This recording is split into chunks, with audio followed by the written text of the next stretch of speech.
Good morning, everybody. Who ordered this weather? Blimey. Dublin traffic, talking 37 Whiskey X-ray is clear of 10 right, Dublin. How are we all? How are we all coping? It's hot here already, which is suboptimal in my view.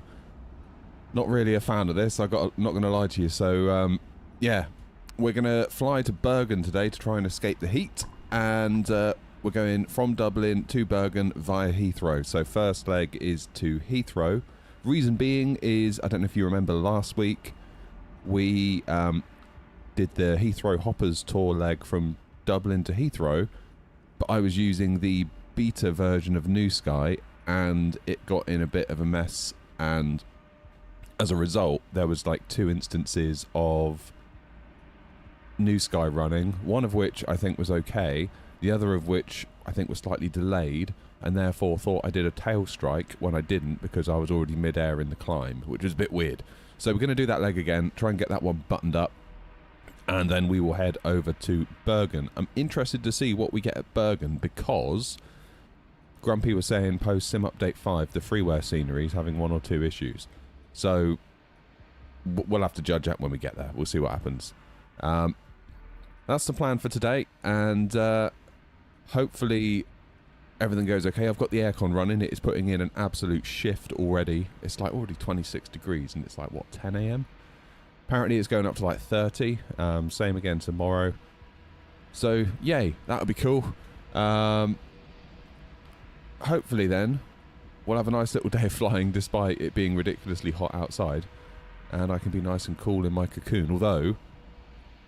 Although the PCs are going to be kicking out a lot of heat in here, so I don't know how the aircon's going to actually cope. Is there going to come a point where temperatures start to rise in here regardless of the AC being running? I don't know. Anyway, enough waffling. We need to get the plane fired up and get ourselves ready to go to Heathrow. Now, there's been a runway change already. When I made my flight plan not very long ago, we were set to go off on 28 right, which is fairly standard. This one up here from Dublin, and then kind of shoot out this way. The wind has changed while I was setting up the stream, and we're now taking 10 right, and everyone else is landing 10 left. In fact, let me put some traffic on.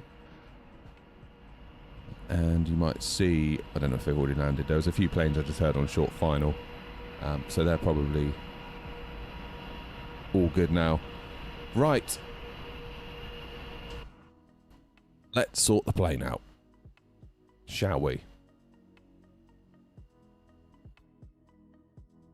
Ah, brilliant. My views don't work. Oh, there's a Ryanair coming to say hello. Look at that. Stretch, thank you for subbing for 11 months on Twitch. Absolute legend. Hi, Ryanair. I need to sort out my views real quick. Sorry, I didn't realise it's because I'm in the A321, not the 20, so now it's like, this is a new plane, even though it's kind of not. Import. Similar aircraft, 321, CFM, wing fence. Let's do that. And we'll import everything and replace everything. And we should now be in business. There we go. Yeah, for whatever reason, like the 321 IAEs versus CFM versus wing fence versus not, all separate aircraft as far as chase plane is concerned, even though it makes no real difference. Anywho, battery 1 and battery 2. Jim, 4 months on Twitch as well. Thank you, my friend. How are you?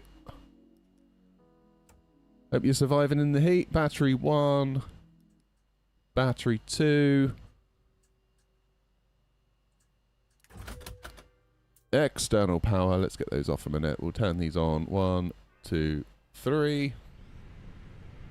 Always have to put these on twice for some reason. It's really weird. So now if I turn them off on my overhead and put them back on, they're fine. Don't know why that is. Anyway, 1, 2, 3. Cruise supply. Ground control. Emergency lights. No smoking. And nav lights. Joanna, everyone's subbing on Twitch. Thank you, Joanna, for 4 months on Twitch. Legends, all of you. Absolute legends. Good. Well, I think that'll do us for the minute. and we can get down and look at our EFP. I'm going to be as dry as a bone by the end of this stream. What with the aircon drying me out. Here we go then. Dublin down to Heathrow. Part of the Heathrow Hoppers Tour. Those of you that aren't familiar. Lots of little routes in and out of Heathrow. So Heathrow to somewhere and back. Heathrow to somewhere and back. The idea is that when you're done, you'll know Heathrow like the back of your hand. Right, GSX. Come on. Don't start being a weirdo this morning, GSX. Please. I could really do without that.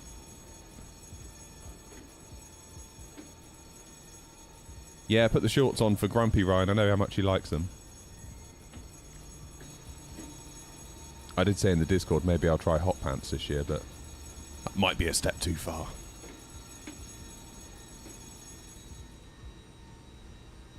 Okay, GSX seems to be okay. I did the update. Grumpy messaged me this morning saying just be aware there's another GSX update, so we shall do that. Let's not attach the tug. Not yet, at least. To make sure my try sim is on. No, it is not. The reason why it's off is because I was recording yesterday doing a video comparing on versus off, on versus off. That'll be out tonight at 6 PM, you lucky things. You can look forward to that. Here it comes then. Fingers crossed we might make a good bit of money today. In the 21. Oh, water's nice. We like water. Especially today. It's the dog I feel sorry for. I haven't taken him out for a walk, for obvious reasons, because he'd cook. But, yeah, he's doing very, very little. He's just sat in there. Which is probably what we want. We don't really want him doing much. The last thing we want is him overdoing it, especially when he's 12. Have I had issues when loading the Phoenix? GSX prompts you to manually open cargo doors rather than... I've had lots of issues, to be honest with you. There was one last week. The common one was you'd do the boarding via the EFB, which would normally just spring everything into life, wouldn't it? And then it would do the fuel and nothing else. And then you'd have to go into the GSX menu and request boarding, and then it would do it. Now, we've done the update. Maybe that fixed... part of the update fixed that, so... Don't know. I don't know. Seems to be working at the moment, though, so we'll kind of take the wins where we find them. With GSX. Here they come. Walking through the roof of the jet bridge. Love it. Good, so they are loading. Look, fuel is not quite there yet, but I think that's going to start any moment. Passengers are on the way. It'd be nice to see this 3,000. Yeah, there we go. It's just changed. That's good. So we know that's working as well. Let's do this. Atsu, AOC, flight init data request.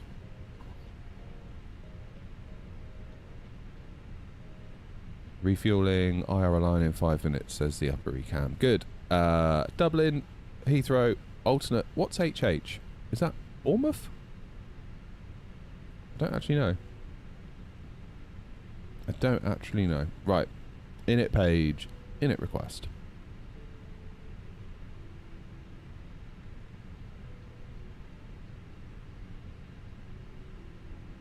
Ah, Spag, the fly-by-wire is great for freeware. It really is. 606 Romeo is our call sign today. As for our cost index 60, are we doing 290? Yeah, we are. Alright. Cost index 60, flight level 290, oops. 290. Wind request. Never heard of it, Ryan.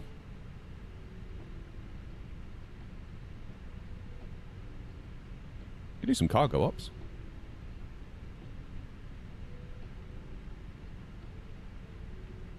Get rid of that scratch pad. There we go.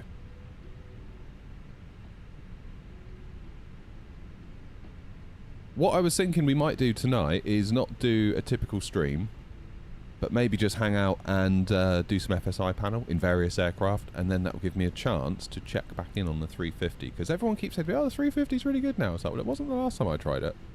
I'm sure it works better. Maybe the FPS is better, maybe it doesn't WASM as much, but I just did not like how it handled. So, we'll see. Bloody hell, Thomas, you're coming up on 2 years! Wow, think of what you could have bought if you didn't sub to this stupid channel. I mean, thank you, Thomas, and please continue to sub.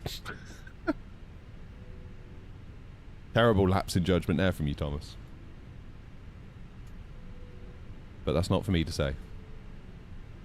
Come on, you lot. 73, that's almost a third, I suppose. Fuel's nearly done. Unsub at 23, yeah. You put your little messages. You suck, I'm unsubbing.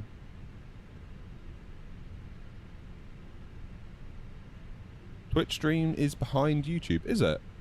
Or as in like the latency? Normally it's the other way around. Normally it's the other way around.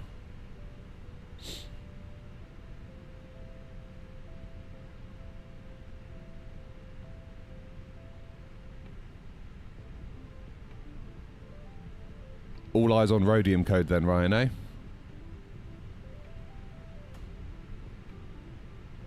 All eyes on rhodium. Oh, I fancy some A340 ops actually on Thursday, now I've thought about it. QNH 1028. Until it's warm, can't you?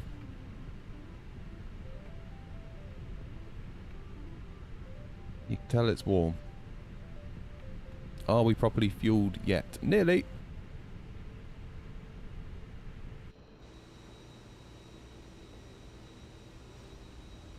My favourite plane, probably the Phoenix in the sim. Phoenix / PMDG 73. A320 family of Phoenix, whichever one, 19, 21, 20, whatever. And the 73 from PMDG. They definitely... very, very hard for me to break out of. I find those two are like my defaults, really. Probably because of the routes that I like to fly.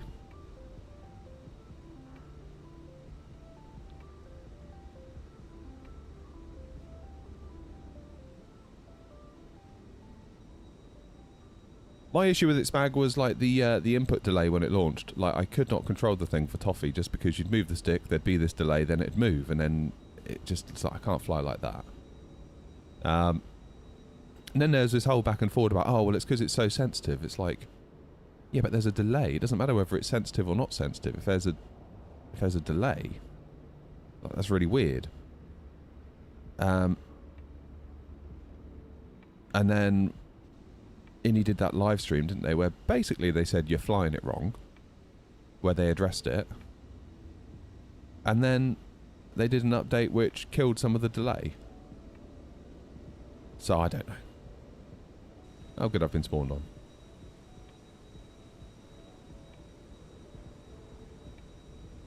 Morning, Doc. So I don't know. I don't know.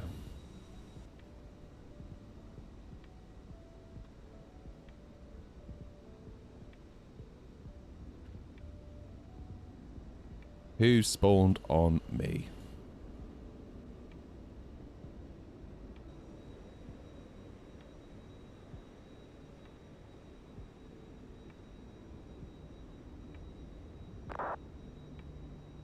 There is definitely a plane under me. I just can't see who.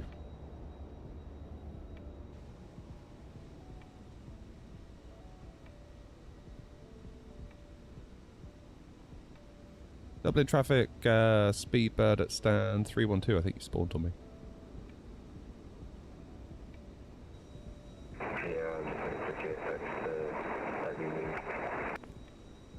No worries, good luck.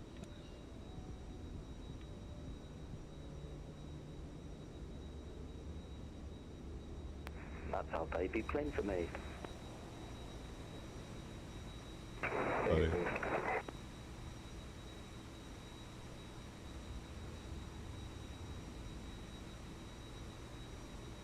yeah, I mean, Ryan, that's kind of where I can't... It's like, why...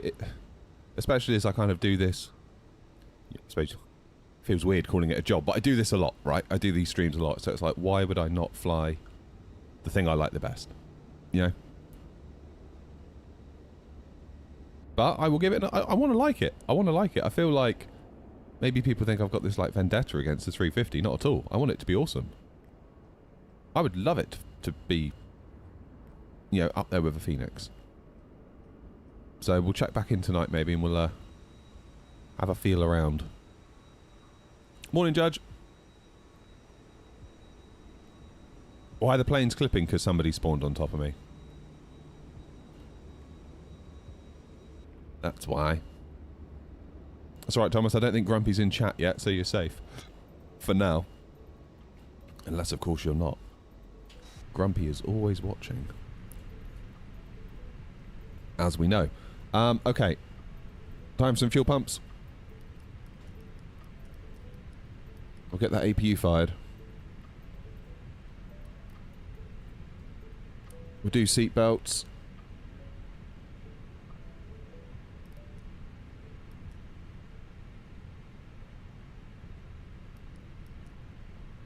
Because we're finished fueling, so when people get on, they can sit down, put their belts on, and shut up. That's how we do things here at AirNot.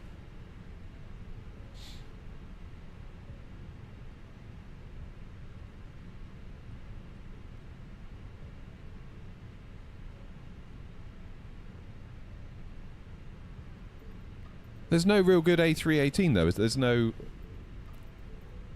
think Phoenix are doing 18? I don't know if it would be worth their while.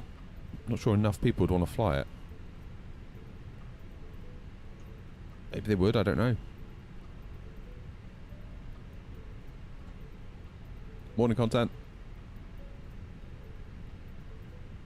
Yeah, it'd be lovely, Spag, if Phoenix did do an 18. It's just... Ultimately, it's a business at the end of the day, isn't it? So...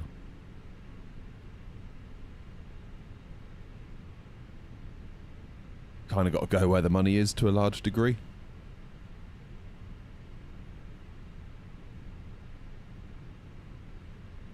Anyway, let's not give Phoenix any more to do. We want them to sort out the VNAV for this, and therefore then do the Neos. And then maybe do an A330. Go on, guys, do an A330 next. Like, we say that like it's just around the corner. It's going to be forever. What am I doing? I'm doing the NDEC departure. NDEC 1 Echo. So that means above 4,000, below 9. Then below 230. So I'll put in 9. Initial climb 9,000 for now.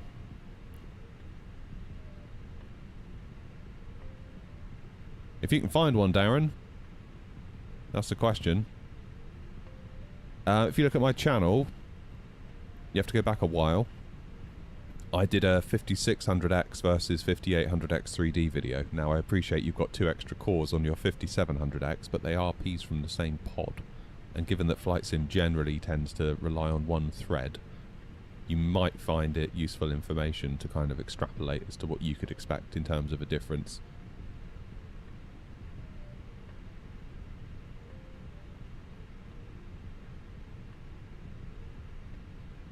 Hello, Grumpy.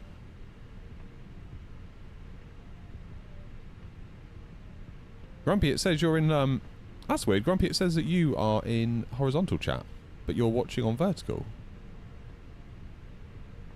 How bizarre.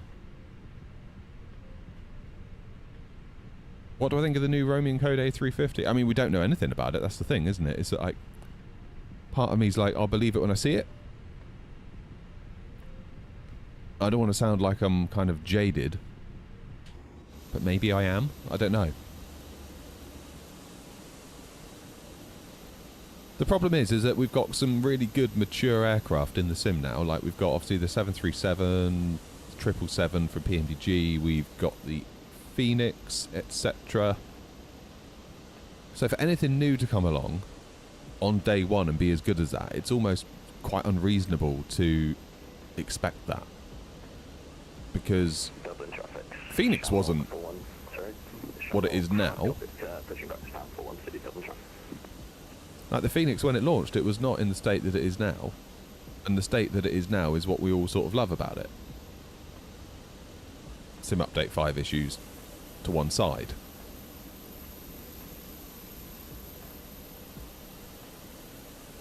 So yeah, Grumpy, we got a little bit of a plan for tonight. I might do some FS, not FS labs, what's it called, FSI panel stuff, and we'll just do some landings, we'll hang out.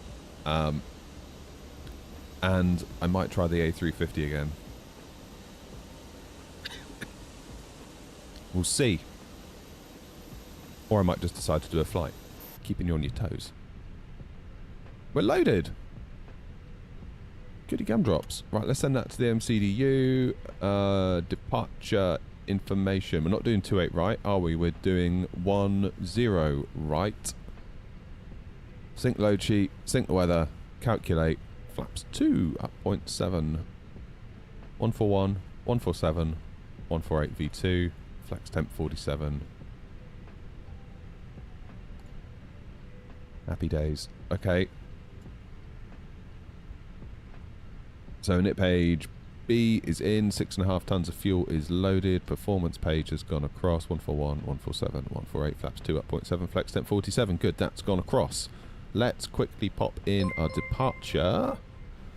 Mayday, thank you for the follow. We're doing 10 right out of Dublin on the end deck, 1 Echo, then into Heathrow, at least at the time of speaking. It is a 27 left arrival on the Nugra 2 hotel. And we're going to transition via Bovingdon, so Bravo, November, November. Good. Secondary flight plan, because we're going to be well behaved. EIDW. I need to double check with Hanny, actually. So I'm never quite sure I do this part right. EIDW. Because I always go to the secondary flight plan into here. And then I'll put in my SID. Now, I've had someone else tell me, oh no, you don't put in the SID, you put in... oh god, what am I doing? 10 right. So rather than doing the SID, which is end deck 1 Echo, you'd put in like a waypoint that's like, I don't know, 25 miles out from the runway. But to me it makes sense if you're on the SID, it makes sense to switch to your secondary flight plan and remain on the SID. And then have some waypoints, 10 left to aim for, to bring you back home. Don't know. Don't know. Right. There's only one thing for it. Beacon light on.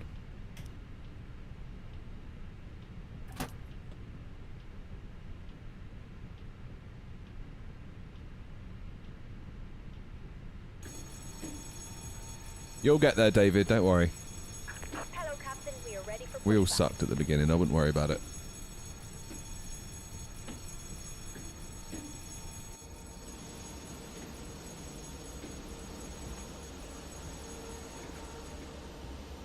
Fingers crossed GSX works. Well, I mean, it's been alright so far on the latest update and all that, so we'll see.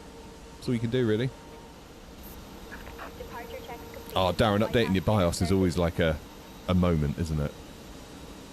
I will only do it if there's an active fault I'm trying to resolve. I'll never just do it just because, oh, new BIOS. Like, no, if it works, I'm leaving it alone.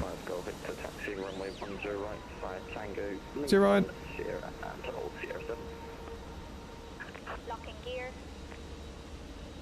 There have been a lot of updates lately, yeah.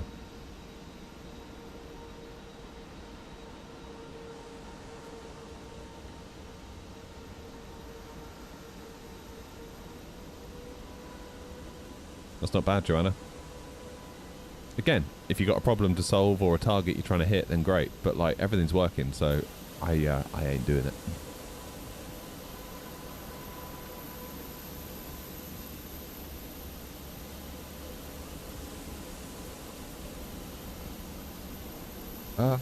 Nose right, tail left for me, I believe.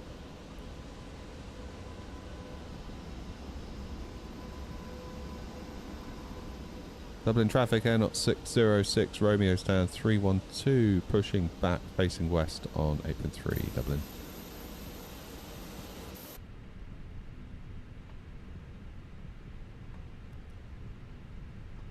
Shall we?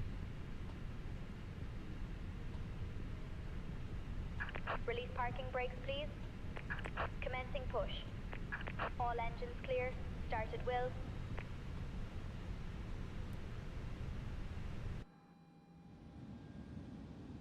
Behold the GSX, not GSX, Phoenix sounds.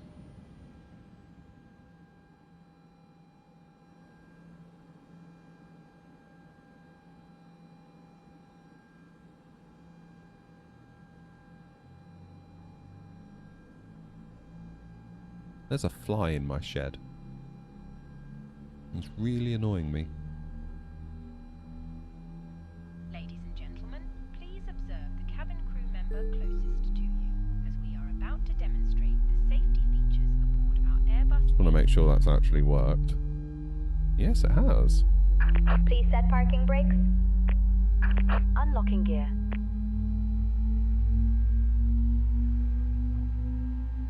Ladies and gentlemen, welcome aboard our Airbus A321. Please pay attention to illuminated signs and crew instructions, including the following Right, it's engine 1. procedures. The safety card found in your seat pocket. Let's go for engine 2. Important information about exit And we'll go flaps 2. oxygen masks, life jackets, and the brace position, which you must adopt if you hear brace, brace. There are 8 emergency exits on this aircraft. The cabin crew are now pointing out the exits nearest to you. Please Tow truck disconnected. Bypass pin removed. exit behind you. Left is clear. Right is Emergency clear. lighting will guide you to an exit. In an emergency, leave all baggage on board. Your seatbelt is fastened, adjusted, and released as shown. Fastened whenever the seatbelt Taxi light on. and we recommend that you keep it fastened at all times. Why have we got this view in the cinematic mode? Towards you. It's better.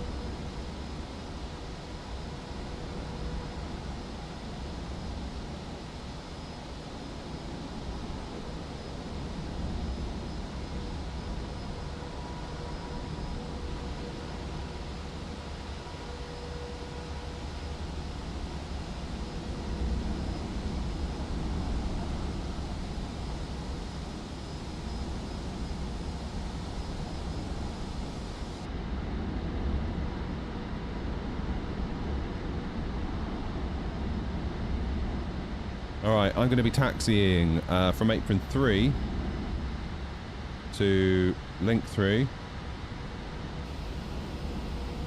Foxtrot 2. I'm not. No, I'm not. I'm not doing that. 3, 4. Link 4, and then we'll cross at Hotel 1.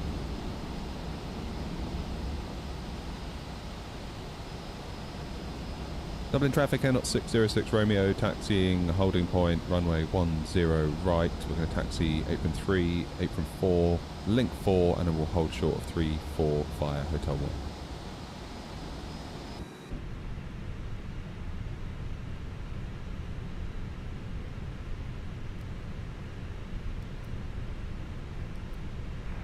Dublin traffic, Shamrock 259, inbound ILS 10 left, 11 mile out.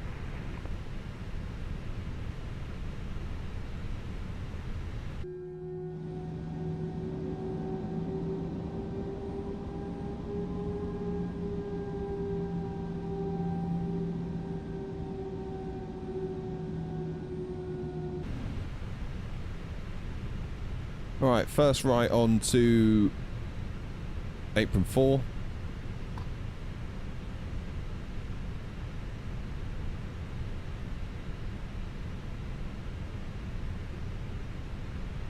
Cheers, great. I will keep that in mind. Dublin traffic, Shamrock 5, Golf Victor, lining up runway 10 right. Copy.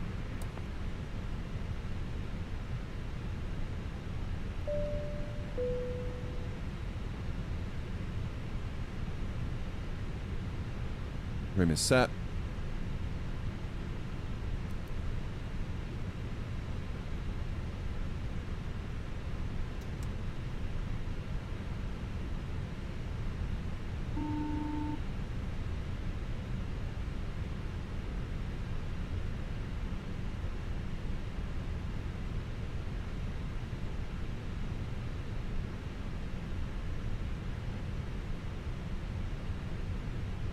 Bex, yeah, it's rough at the minute.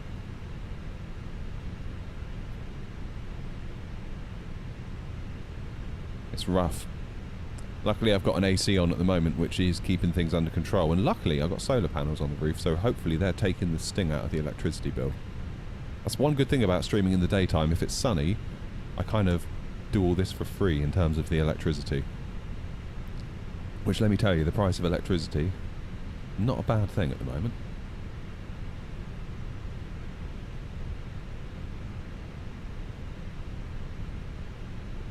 Dublin traffic, Shamrock Park, Gothic to the passing runway 10 right, passes for Echo departure.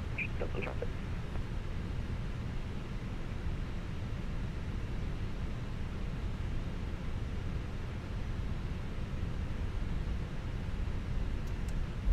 Dublin traffic, N 606 Romeo via Hotel 1 crossing runway 3416 Dublin.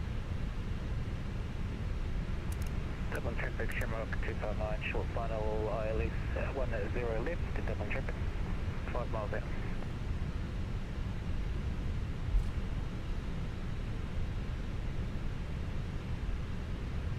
You killed the engines? Oh, are you sure you haven't got like a fuel mixture bind set to your throttles or something? Because I had that. Were you in the default A320? Like the one that AnyBuilds makes, that comes with the sim? Dublin traffic, Delta Passes 123, usually start approach runway 10 left.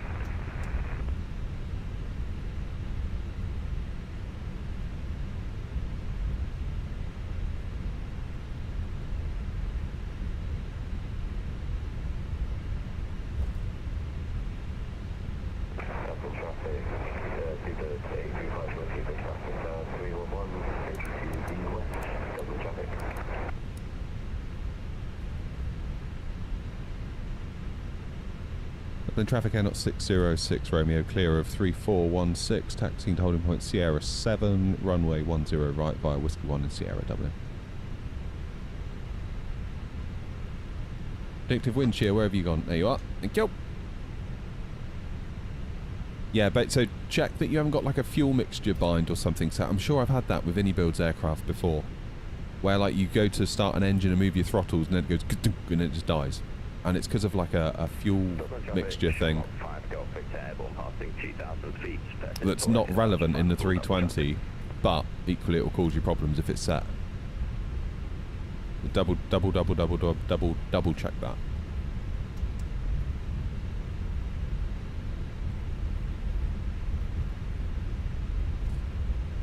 Right, first job once I get airborne is to run into the house and use the facilities. Been gunning the water this morning, and let's just say it has to go somewhere. I woke up with a right headache. I think basically because I was just so hot in bed. Really struggled to sleep last night. Just ridiculously hot. Plus we got these little things in the roof. What are they called? Those like little, they're almost like sheds that stick out of your roof. And as a result, they just soak up the sun. So it gets very, very hot and stuffy.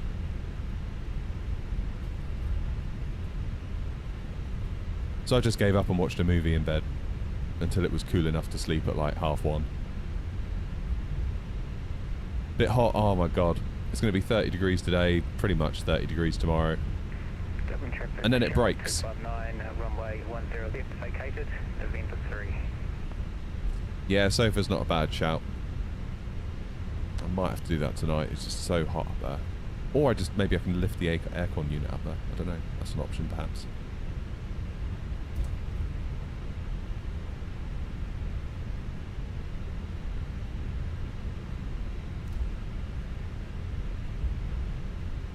Is it cold in New Zealand, is it?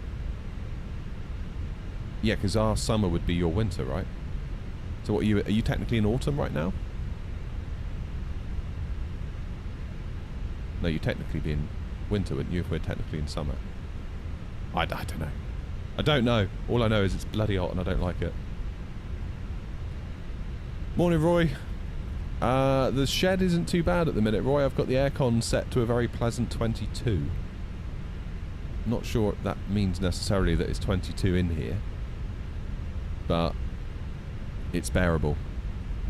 I'll go and get the thermometer thing that's in the house at the moment. I've got the thermometer in the house just so I can keep an eye on the temperature, mostly so I can check on the dog, because I don't want the dog getting too hot. Dublin traffic, speedbird 54 established on final approach for runway 10 left. Because he is now 12 years old. Old dogs and heat waves generally don't mix, do they?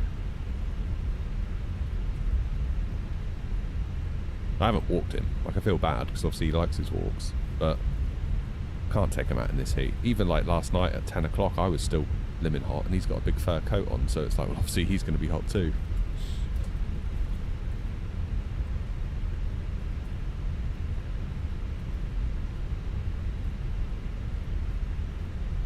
Car reached 52 degrees. Bloody hell. No aircon. Oh, that reminds me of coming back from London. Our aircon died. And we're like, that's weird, the aircon stopped working. Stopped for some food in the service station on the way back. The boys said they were hungry, so I was like, alright, we'll stop. And went to start the car, and my, is it the squib that they call it? Basically the little bit that sits behind your steering wheel that all your indicator stalks come off of, that melted. When I went to come out the service station, sort of turned the wheel to get out the parking bay, it just all went bleh. Or the internals did. And that, of course, controls the electronics for the airbag, for all the controls on your wheel, and then the car's like ding, ding, ding, ding, ding, ding. Like, you've lost all your stability control, you've lost all your airbags, you've lost everything. Do not, turn the car off. Then smoke started coming out of the steering column because obviously something had crossed a wire. It was like, oh my lord. I was talking to the green flag guy, or the RAC guy, or whatever the guy was, I forget now. And he was like, yeah, basically when it's hot like this, if there's anything that's been waiting to go, it's going to go, pretty much. Dublin traffic, left approach 123, last turn for runway 10. If only wind control made cars. Wow, yeah, the car would probably be like 10 quid, wouldn't it? And it'd be better than everything else.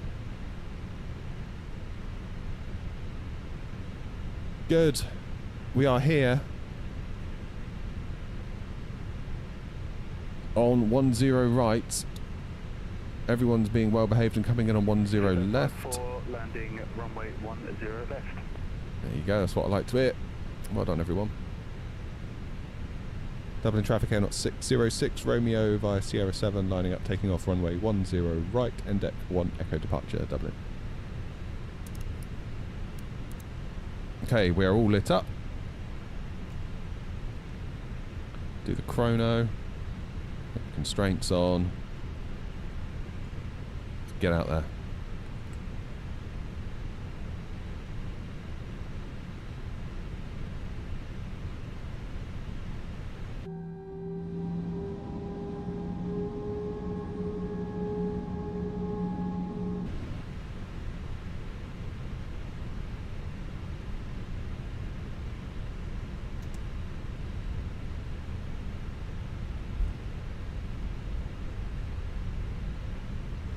Oh, you're getting the printer today, Roy. Nice. You'll love it. You'll love it. One of the coolest things ever, I think, a 3D printer. Should be like gadget of the century.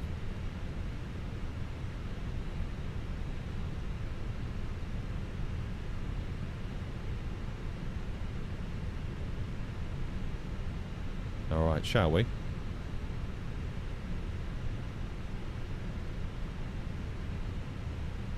Dublin traffic, left approach 123, fully established runway 10 left. Manflex 47, SRS green, runway green, auto thrust blue, speed is alive. 80 knots. 100 knots.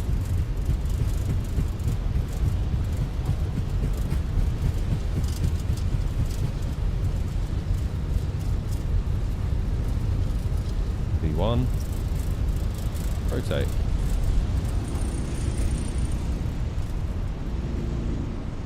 Go on, up you go. What's the matter with you? It's better. Thank you. Positive climb, gear up.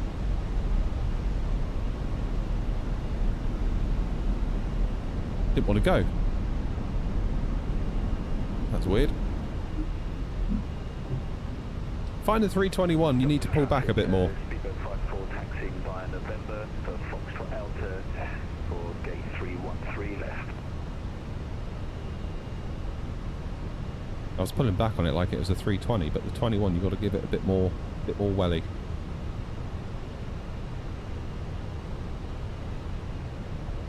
Dublin to Heathrow, indeedy. Levers climb. Dip the nose. Dublin introduction, Delta Foxtrot 123 on final runway 10 left.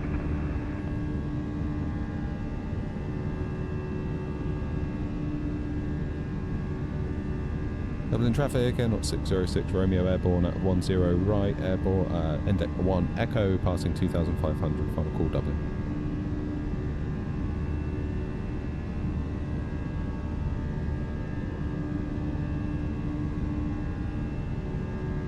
You can see for miles today up in the air, can't you?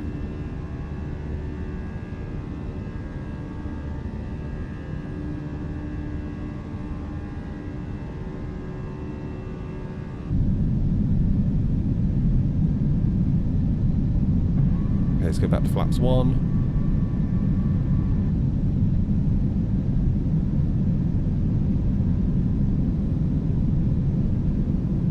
We are now at clean speed.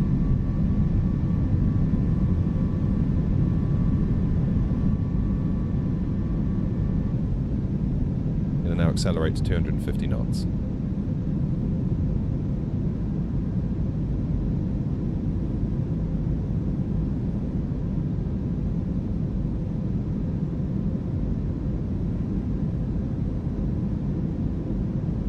Ladies and gentlemen, please keep your Left-hand turn coming up. whilst the seatbelt sign is on. We recommend you keep your seatbelt fastened whenever you Cheers, pothole. Thank you, mate. Toilets are located at each end of the cabin. Remember that smoking is not permitted at any time. This includes e-cigarettes. In just a few moments, we will commence our in-flight service, offering you the chance to choose. Okay, waypoint coming up, Delta Whiskey 112. We need to be below 9,000 feet. We will be.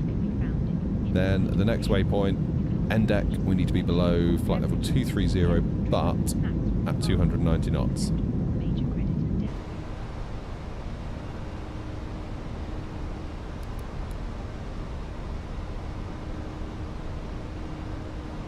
Standard pressure. Some the ground spoilers. Dublin traffic, Delta Foxtrot 123, runway 10 left, it's clear.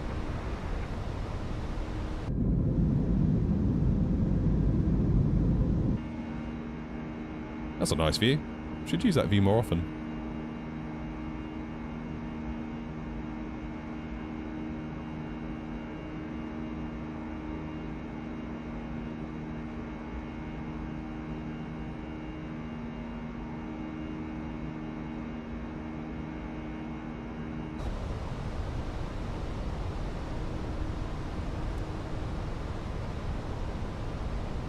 Dublin traffic, Delta Foxtrot 123, taxiing stand 145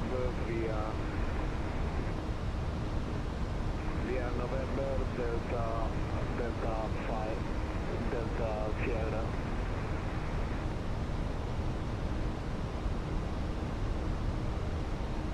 Okay, there's our 9,000 feet waypoint. With the restriction, we're now at 8.2, so that's fine. We can keep ploughing on. 10,000 feet coming up.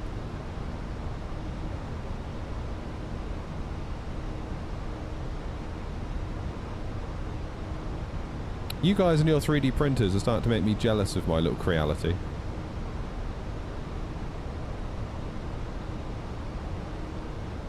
As much as I love my Creality. You got to remember just how cheap it is, really. Like, I think it's 180 that I paid for it. Which, when you consider what it does, is not a lot, is it? 10,000 feet.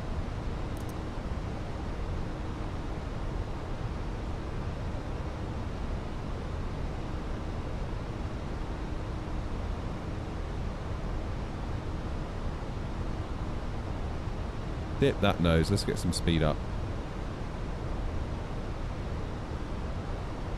Plane now targeting 290 knots as per the end deck.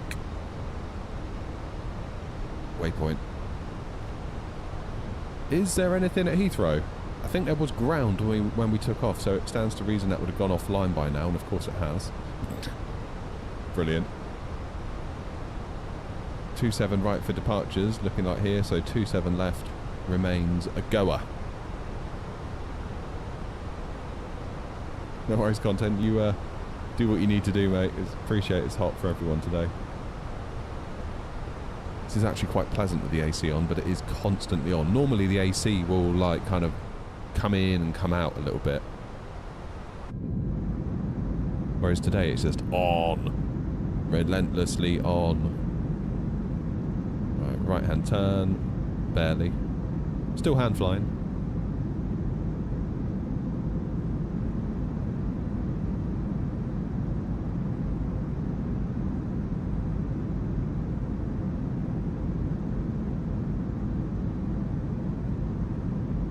There we go. Autopilot on now. We've had enough fun. Normally, like even on a normal day, if I've got it on in here to combat the PC heat and all of that stuff, on a normal day, it'll kind of, if I set it to like 25, it's weird because obviously the shed's only 2 meters. So if you set it to like 19, it'll turn this place into a freezer. So I have to set it higher in order to not make me feel actively cold. It's a bit weird. So I put it to 25 and it'll kind of come on, it'll come off, it'll come on, it'll come off. And you can hear it like modulating on and off to maintain the temperature, whereas today it's like, nope, 100%. Which I can kind of understand.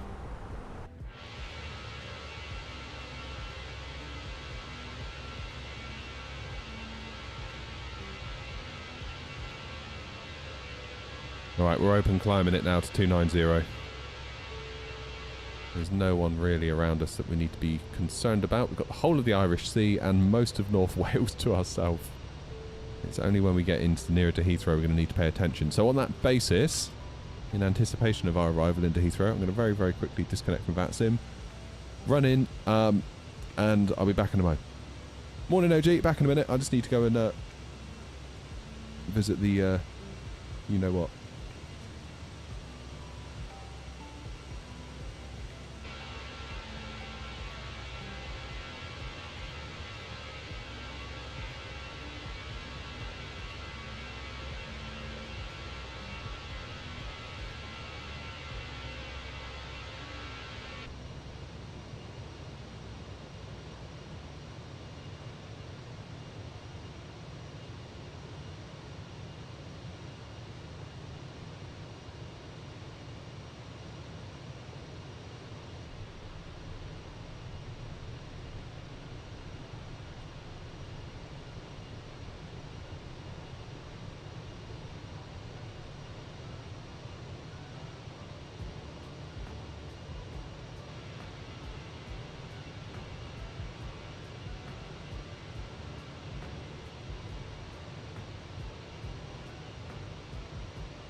God, it's so much cooler in here. Ridiculously cooler. Good AC unit. Right, let's reconnect that sim.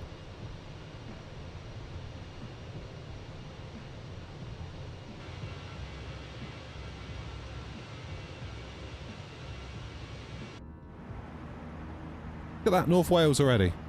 Crazy, isn't it, that takes like 4 hours on the ferry, and we've done it in about 13 minutes from lining up on the runway.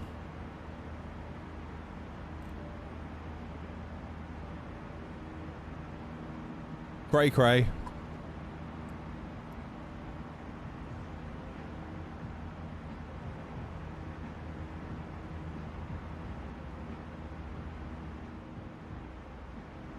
What have you got, Roy? A sun eclipse screen. What does that do? Like reflect the heat out of the away from the window? We had some window film fitted on our windows, on the back side of the house, because obviously the sun kind of comes down and then shines in on those windows. I'm not entirely sure it did a lot, to be honest. It's kind of like reflective stuff, if you know what I mean.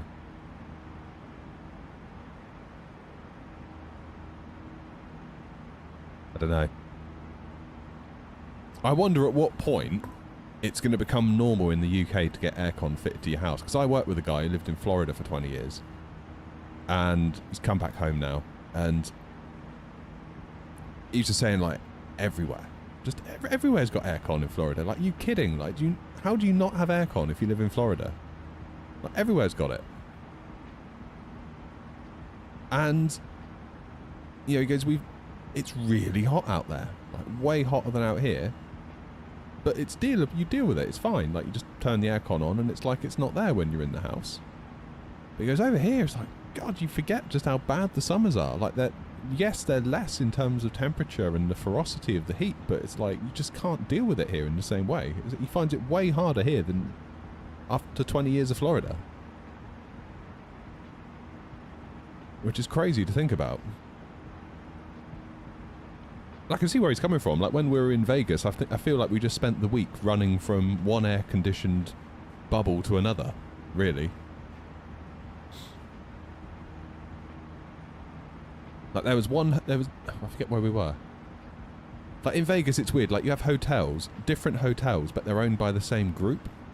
And if they're opposite sides of the road to each other, the hotel will build a bridge over the road so that if you want to, you can explore the other hotel, and you're totally welcome to do that. Even if you're not staying at either one of the hotels, they'll let you in the casinos and they want you to spend money and use their bar and all that stuff.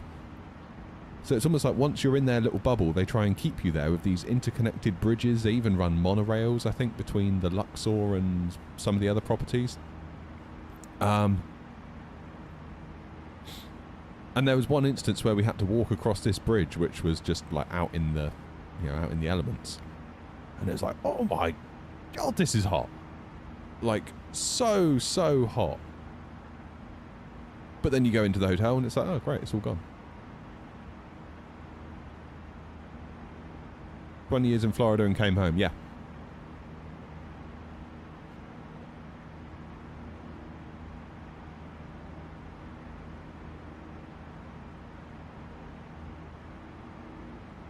Yeah, something about the UK heat hits differently. Like, I've been in Spain, I've been in Italy when it's been hot. Like, hot, like mid to high 30s. And in a weird way, I'll take that over a 29 or 31 in the UK. I can't quite put my finger on why.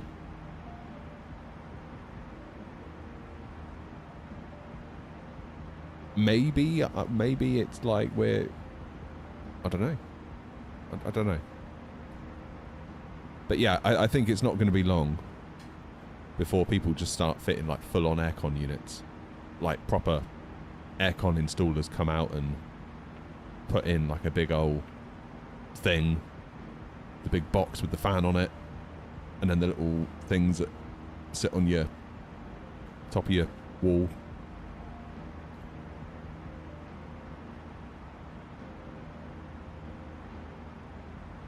Hot is fine, humid is gross. Yeah. I don't know what the humidity is today. I'm guessing it's high. What's my flight number? X-ray November Oscar 606 Romeo.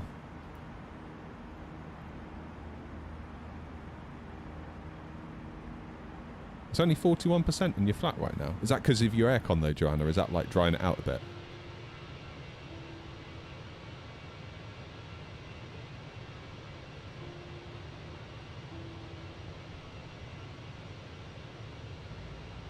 Put out barrels of water. What, in case you get stranded?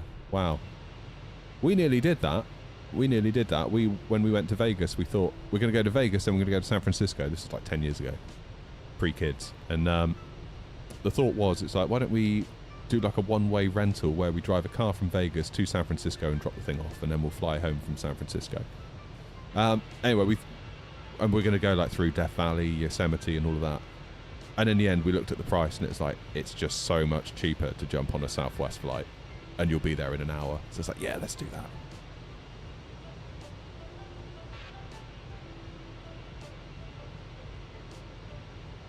%4 humidity outside today. You in the UK content?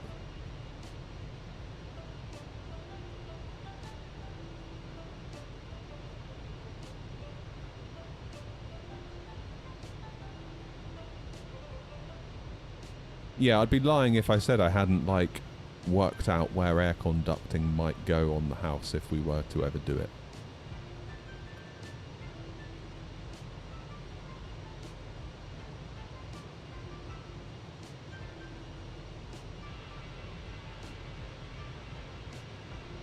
Is that what the shutters are for, David? Is it security, or is it to keep the heat out? Or is it a bit of both? 44, okay. That's not crazy, is it? Is it? I don't know. I don't really know what's considered normal. I'm not a weatherman.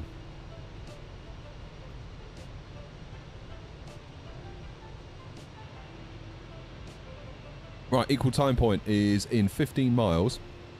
At which point we will set ourselves up onto a different runway at Heathrow in the secondary flight plan, just in case there's a switch. I'm guessing if we're on 27 left, if there's a switch, we'll go to 09 left. If they decide to flip the runways. Doubt they will, but...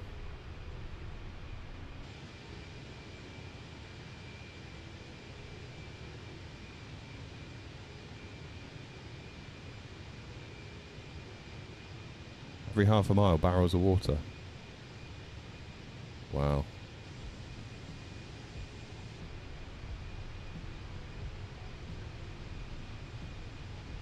And they recommend to turn the car aircon off in case that overheats and causes a problem. That's nuts.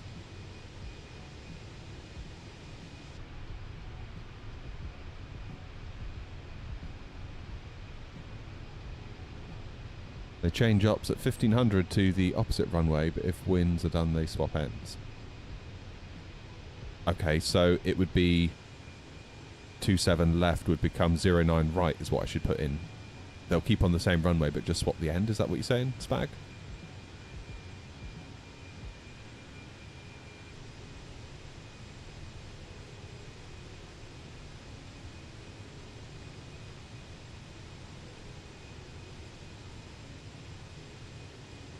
It'll be interesting to see the weather change as we get nearer to Bergen, won't it?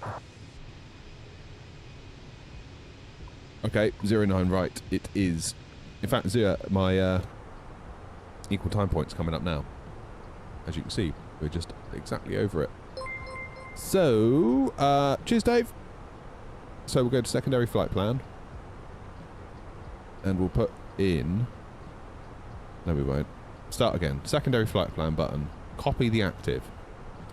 You see I've got EGLL 27 left here at the bottom. Tap into there. Arrival 09 right. And we'll still go via Bovingdon.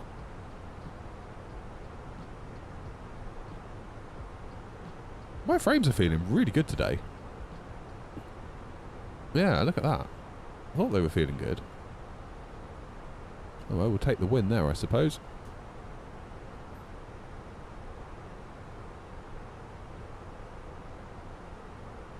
There we go.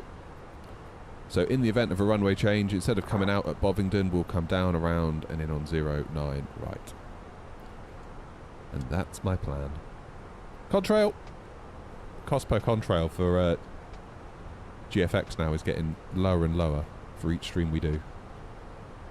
Arrival, refresh, apply. Okay, I'm going to do a little bit of work here. I'm going to look at this tablet while I type into my MCDU to save me going backwards and forwards. So, QNH into Heathrow is 1027. Temperature on the ground is 30 degrees already. Bloody hell. 220 and 8 for the wind. Navigraph says that's a 6 knot crosswind component, 5 knot headwind component. And come on, load my chart, please. Minimum's 277.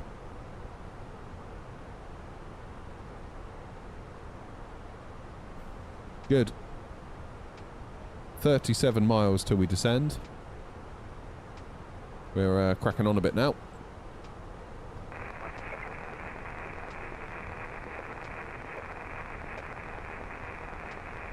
No, probably not many are flying today because of the heat.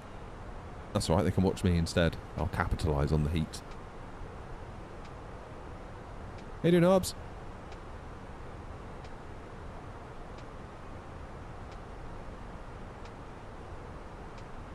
Yeah, Flashy, I don't know what's going on. It just feels really good today.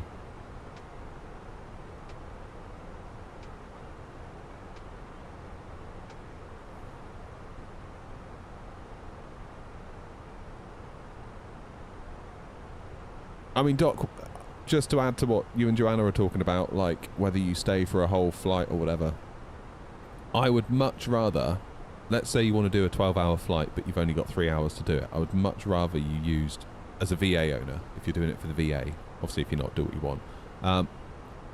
I would much rather people for the VA were to use time acceleration rather than go to bed. Because, you know, there are WASMs that happen, there are other issues, there are people that oversleep. We won't name names. But and then you wait, you know, you aim for Heathrow and you end up somewhere over Germany. Or you just end up in a hold. I mean, definitely don't go to bed and leave VATSIM connected. Never, ever, ever, ever do that. But yeah, I would say stay in the cockpit if you're flying. Don't press autopilot and walk away.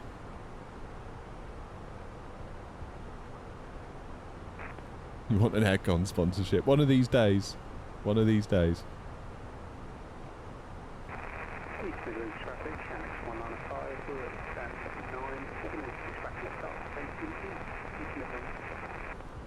Bergen's ICAO is ENBR, I think. Oh my god. I'll have to mute that for a minute.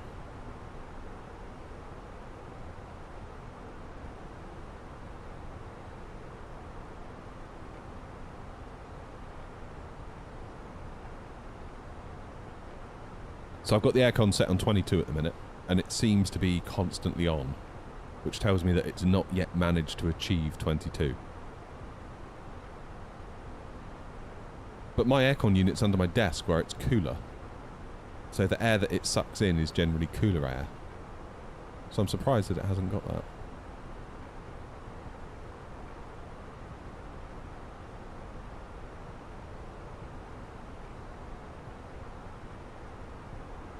There was an air knock guy a few weeks back flying to the US who ended up in the drink northwest of Scotland. Really? I don't recall seeing that. Was that for the VA or was that just on VATSIM?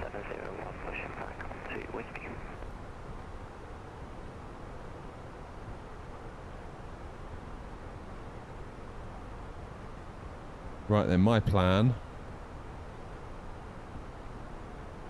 You know, Navigraph's been a bit slow today. Will be 7,000 for Bovington.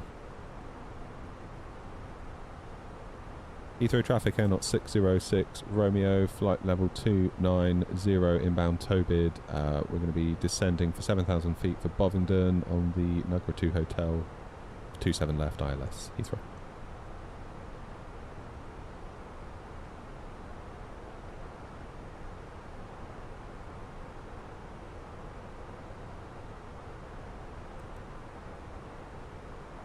Right, I'm going to start descending now.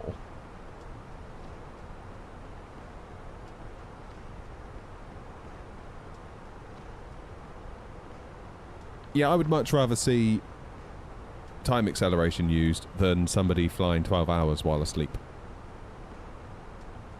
And I know the VA earns less money, because if it's a 10-hour flight worth 100 grand and you do time acceleration times 2, therefore it takes 5 hours and you get like 50 grand thereabouts.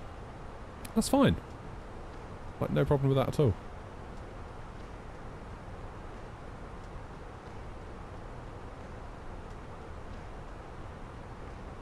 Seems fair and reasonable to me.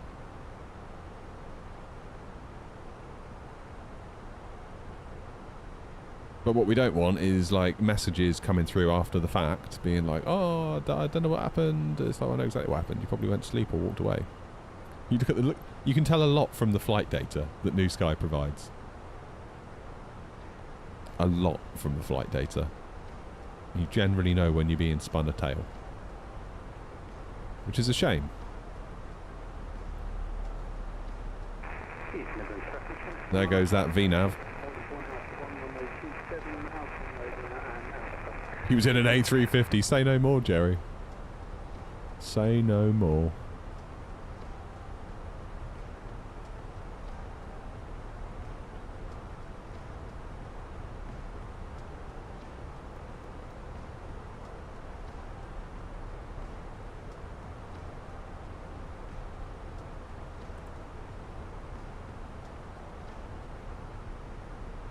Right, is there anything I need to be aware of coming into Heathrow?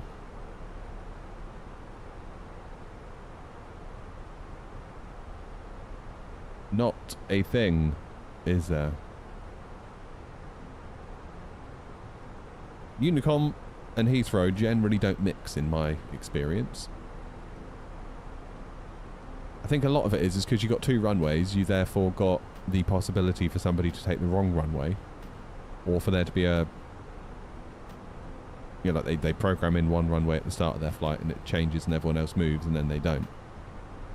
Gatwick I find a little bit more civilised in that sense because there's only, I know there's 2, but there's only really 1, isn't there? We picked up the 747-200F yesterday from Felis. Not heard of that one, Arbs. Hello, Gavster. Too hot for ATC to bother. Yeah. Could be an interesting one this today, couldn't it? On that basis. Like, it could be a bit of a nothingy day. My hope is that people will be more inclined to watch on YouTube than sim themselves and therefore watch me. Oh, for X-Plane. Sorry. That'll explain it, Arbs. Landing in traffic, ET 7701 is taxiing to runway. Would you ever want to do a world tour? Delta and Alpha. I mean, we do have world tours on the VA, Bobby. Perhaps not specifically in the way that you've described. It would have to all be short haul. Like, I wouldn't fancy doing much in the way of long, to be honest with you. It's just not my thing. Like, this is way more interesting what we're doing right now than 8 hours of nothing. That's the thing. I would have to have something else to do. Like, we'd have to figure out something to do for like 8 hours. Which is a lot, right?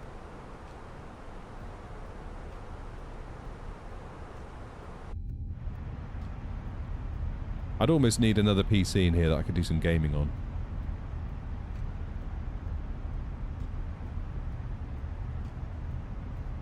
Need something like that.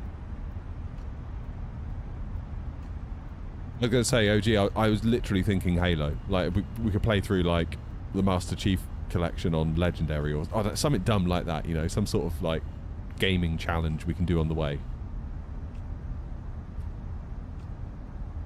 Bit of Forza, you know the drill.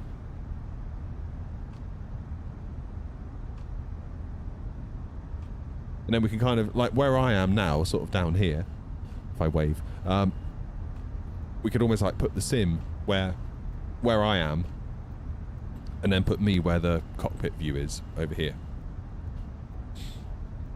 So you can still see what the plane's up to, and we're still monitoring the flight, because I would probably be, I'd be over here, like this, and then obviously it's only there.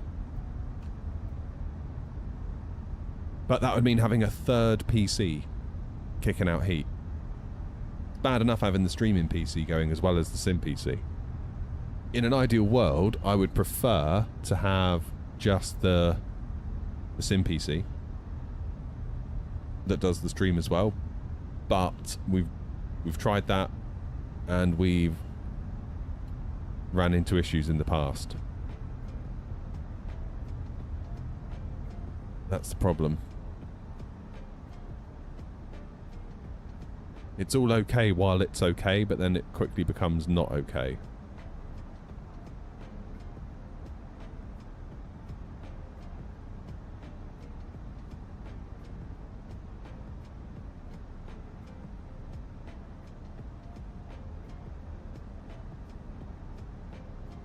Okay, let's get some flaps out.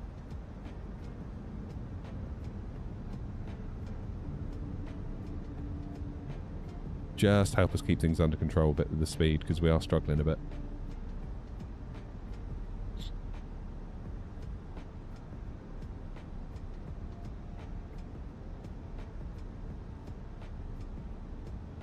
Alright, stop it, 150. We're looking good. One thing I didn't do. Change that to below.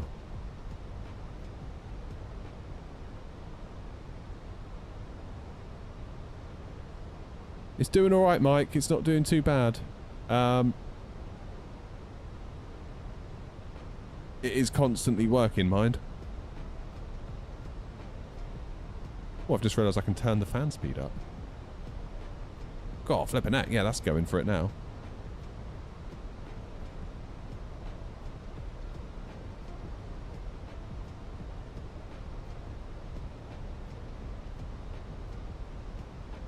Wowzers.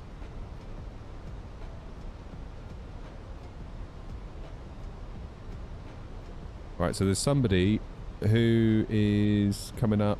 Yeah, there you are. You're fine. You're a good 20 miles away.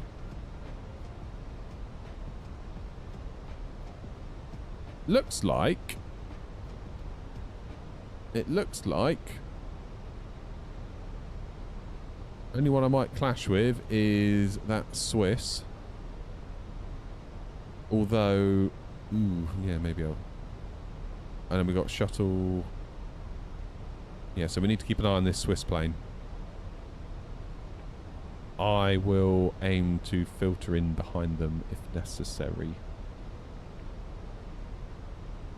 What I'll do is I'll vector from Delta 1 to 5 Sierra if I have to.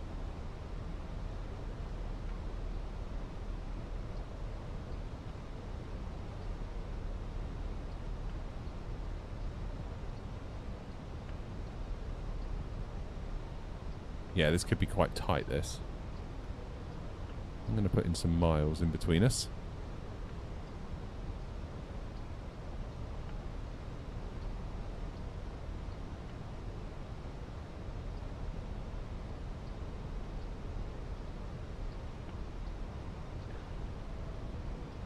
Yeah, Bobby, that was always sort of the plan, really, with the tours. We wanted to give long haulers something, but we appreciate that long haul isn't for a lot of people.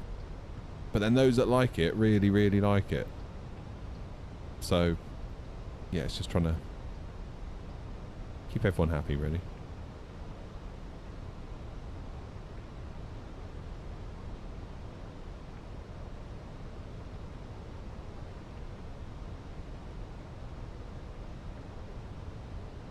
Hard to know what to do for the best sometimes, so we do both.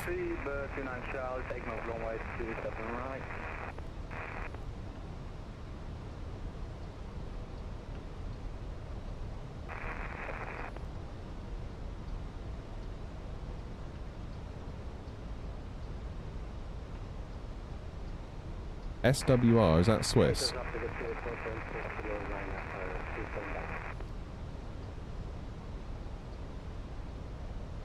SWR, is that Swiss? I think it is. It'd be nice if they gave you a little translation.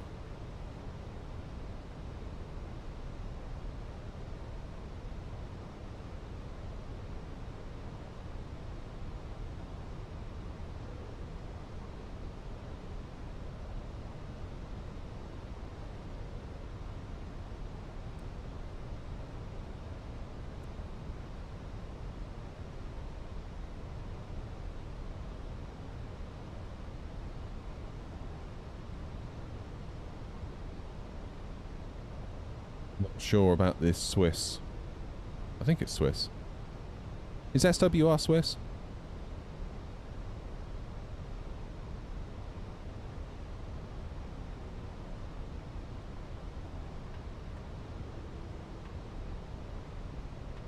They're at 7,000 feet, I'm at 9. They might just beat us to it, you know, it might just be alright. Because I've got to kind of come out and around, and I'm guessing they're just going to go straight in.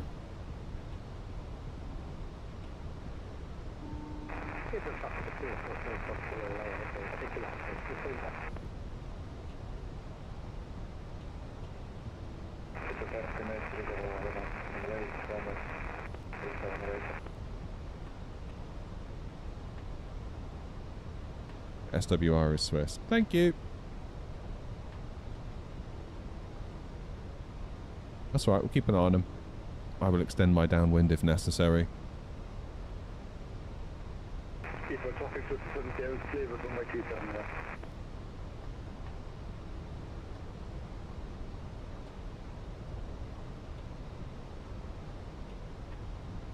Swiss 338 Air 606 Romeo, we will extend our downwind to let you go first.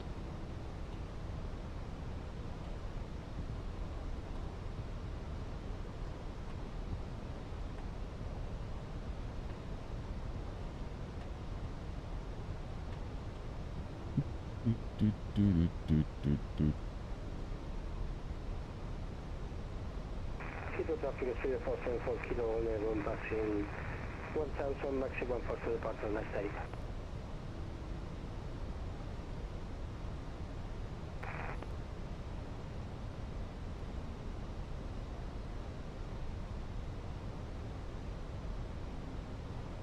Keep dropping to 270, taxi into terminal 5A via taxiway Alpha.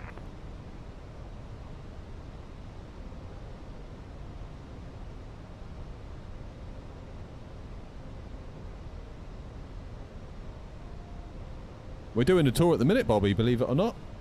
This is part of the Heathrow Hoppers tour.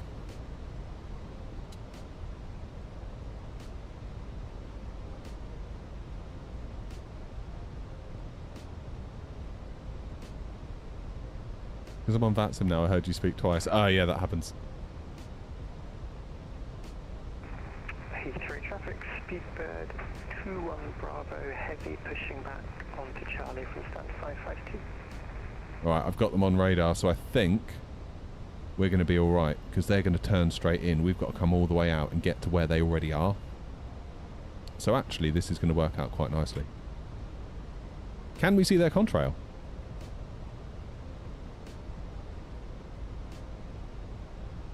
That's the question. Now we're running GFX. There'll be a video tonight, by the way, on GFX. Not a particularly long one, about 6 or 7 minutes long. It's tricky. Basically, on YouTube, to get more money, you have to make videos over 8 minutes. So, next time you're looking around and you see a creator's video that's like 8 minutes and 4 seconds, it might be genuinely that length. I've done some. I've done some that happen to be exactly that length. However, there are some videos that I've watched where it's like you see an 8-minute and 2-second video, and it's just like waffle, waffle, waffle, waffle, waffle, waffle, waffle. It's like, why didn't you just make it 4 minutes and not waste my time?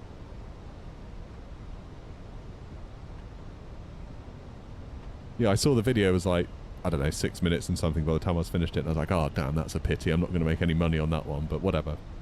I'd sooner that than waste all of your time just ribbiting on about nothing. So look forward to that.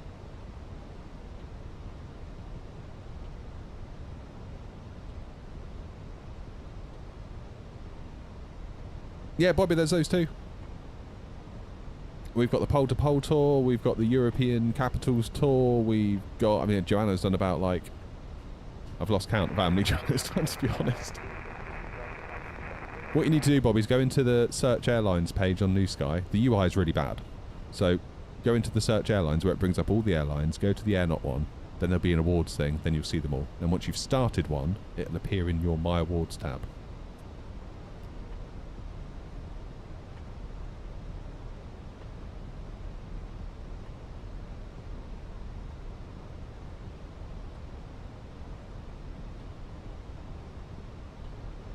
African Route 301, airborne, crossing 800 feet.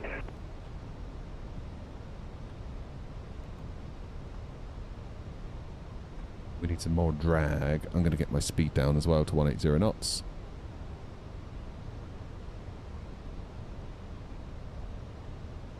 I always find it quite hard coming into Heathrow to manage the energy.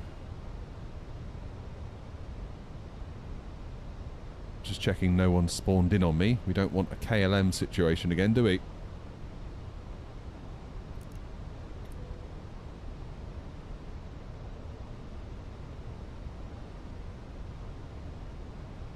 Heathrow traffic, 638, final runway 27 left.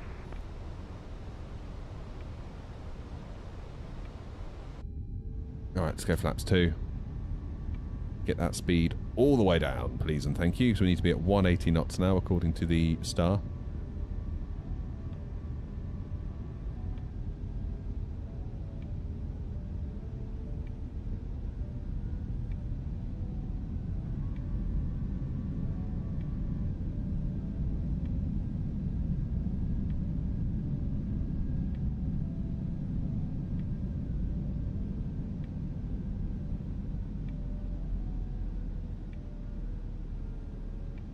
Heathrow traffic, N 606 Romeo, turning base, 27 left. Will shortly be landing. Please ensure your cabin bag is safely stowed with your laptop inside. Your tray table must be stowed. Where's that? Is that, what park is that? Is that the one at Buckingham Palace at the end or not? I haven't got a clue. Please help us by handing in any rubbish, newspapers. Literally have no idea where I am. The toilets are no longer in service. Thank you.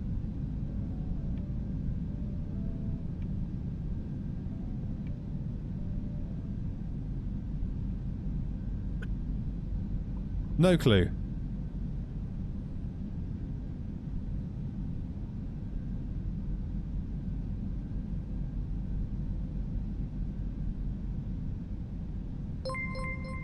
Thank you, Tundra. Appreciate it.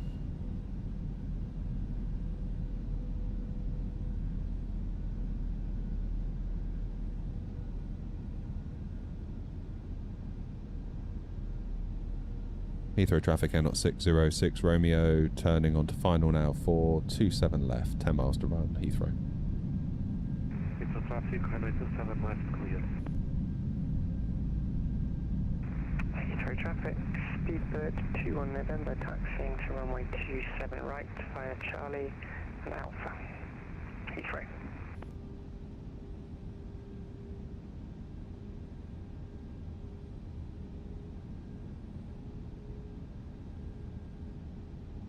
Okay, 160 knots. We'll maintain that until 5.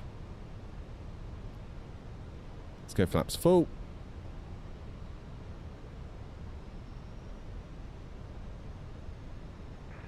Heathrow traffic, speedbird 213 after the company 777 passes behind on Charlie. We should start from gate 554, please. Approach mode is armed, so we've got a VLS of 142, VAP of 147, gear down. Lights on. How you doing, Jeds?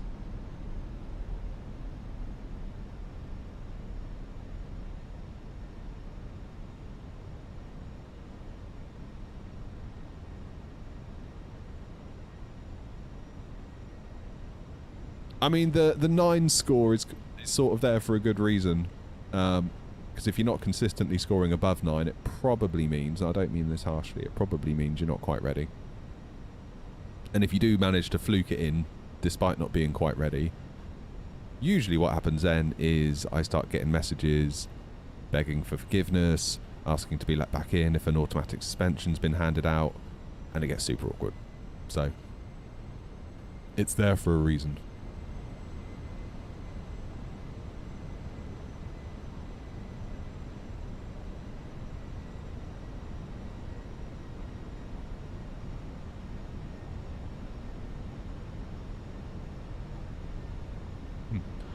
Okay, let's go to final approach speed.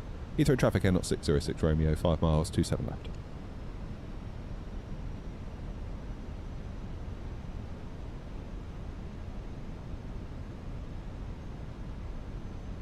Go around altitude is set.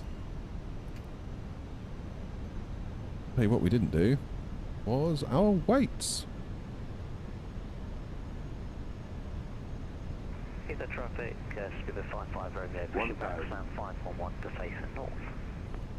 So brake will be fine here. Come on in, let's do it.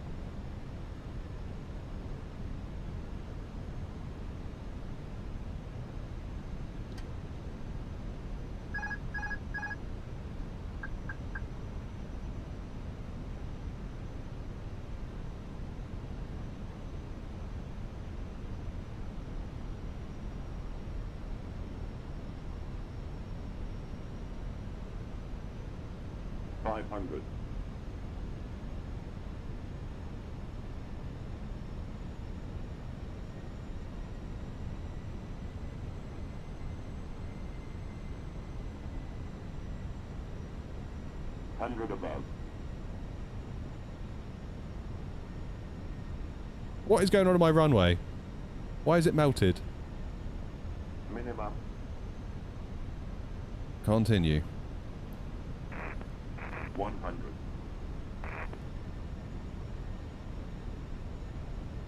50, 40, 30, 20. Retard. 5.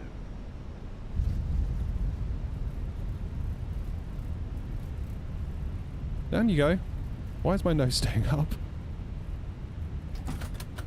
Ah, there goes my engine.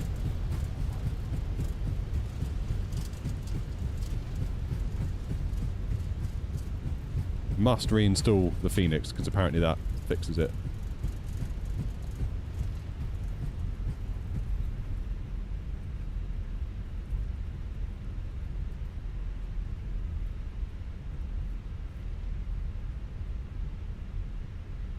Right, where are we going from here? It's going to be a right-hand turn onto Alpha or Bravo. Never quite sure which one to take, to be honest with you.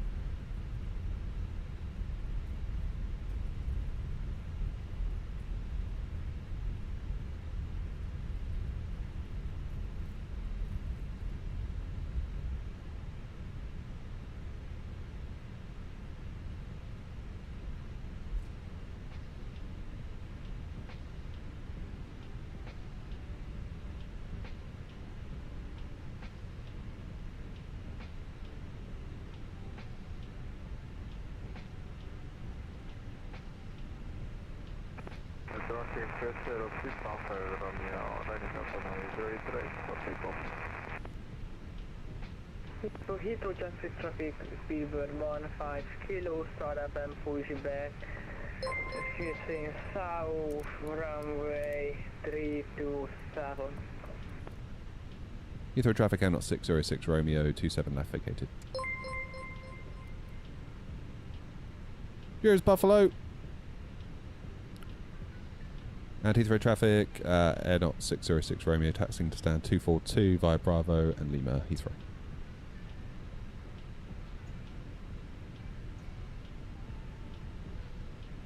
Couldn't get a word in edgeways then, everyone on frequency. I've got 2 Heathrows installed. Why have I got 2 Heathrows installed? I should not have 2 Heathrows installed. That's why it looked crap. We must get rid of that. I could have sworn I'd disabled it in my thing. Maybe Sim Update 5 undid all that. Oh, that's annoying. So, why did that landing go better than some of my past ones? Because I went for 3 reds on the pappies. And that can be worrying because you think, oh god, if I get 4 reds, that's going to be really bad. Well, no, because 4 reds equals 3 reds. 213, taxi, Charlie and Alpha, follow runway 27 right. If you think about it in those terms.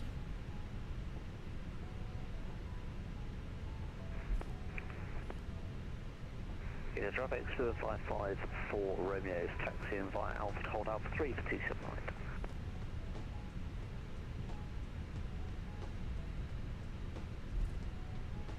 I think I must be owed a coffee after that incredible performance. Mind you, New Sky will probably say I did a tail strike or something now, won't they? Even though I didn't.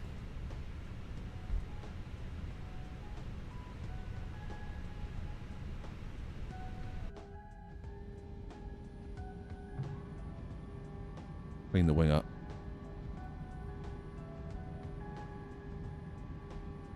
Ladies and gentlemen, the cabin... Come on, single engine. Get a move on. We've got a long way to go yet. Got to get all the way past Terminal 3. We're shooting for Terminal 2. Terminal 2B is kind of like our unofficial hangout at Heathrow. 21 November, lining up. Runway 27 right via Alpha 3. That's not bad. Nice little start to the stream, that.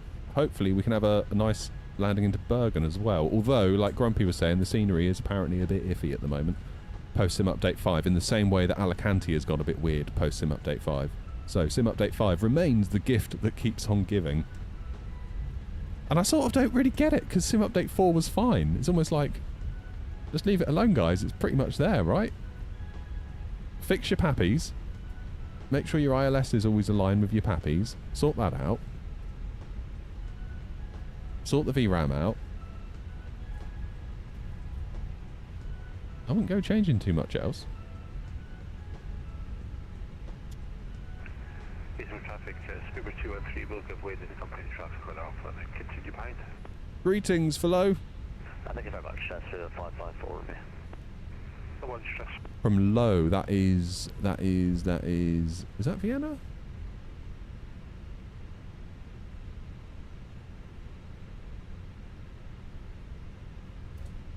I mean, to be honest, content, you park where you want, like, but it's just kind of where we always end up. Nice to see you, Trevor. You too, mate. Hope you're well. All good, thanks. Yourself? Yeah, not so bad. buddy. Vienna. Yep. Oh, listen to that. Honestly, that's what I love about Flight Sim, is the people that you meet. People that you've never met in your life. But equally,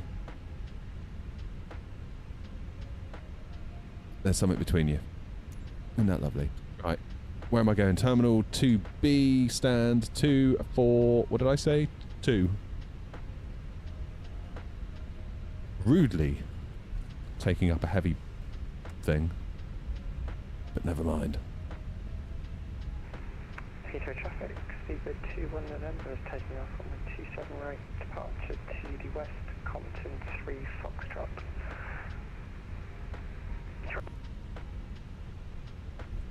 That's pretty good going. It's less than an hour from Dublin to here.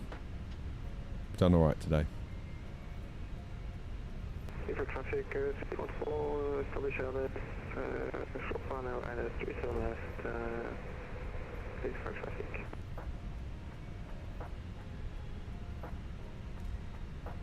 Heathrow traffic, Speedbird 15 kilo, taxiing to runway 27 right via Golf, Foxtrot, Echo and Alpha to hold point Alpha 3 to traffic.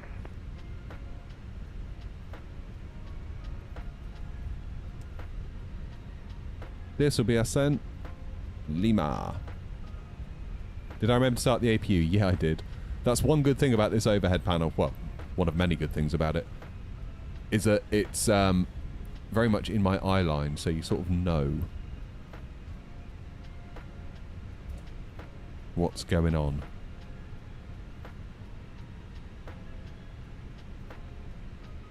What I'm going to do next is probably get a wider camera view to kind of get the whole cockpit view in.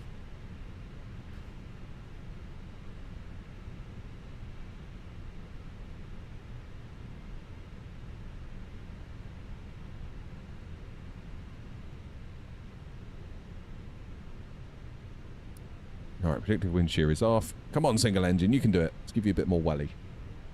Let's go. Come on. Let's go.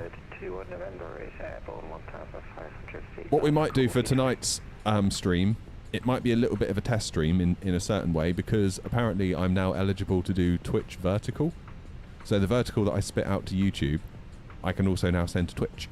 However, I need to completely redo my OBS setup in order to make it work, because you need to make Twitch like the primary connection, and then YouTube is a secondary, where at the moment, YouTube's the main one, and Twitch kind of hangs off the side. But apparently I need to flip that.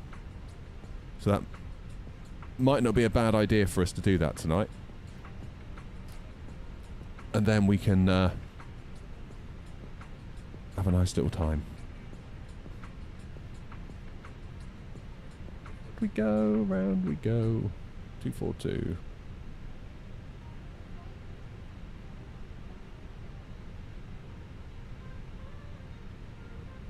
Come on, single engine. Honestly, like, you take rid of one of the engines, get rid of one of the engines, and just doing a turn, the plane just kind of stops. YouTube first. I mean, it shouldn't make any difference. It shouldn't make any difference to your experience. It's just, when you click on Manage Broadcast in OBS, like the main stream, it comes up, it basically goes over to YouTube and brings in my stream, and I select the one that I scheduled. Speed of 554 Romeo, line up for weight in runway 279 for Alpha 3. So yeah, it's just a little... It's a technical detail, but it's one that I'm concerned about doing in case it mucks everything up.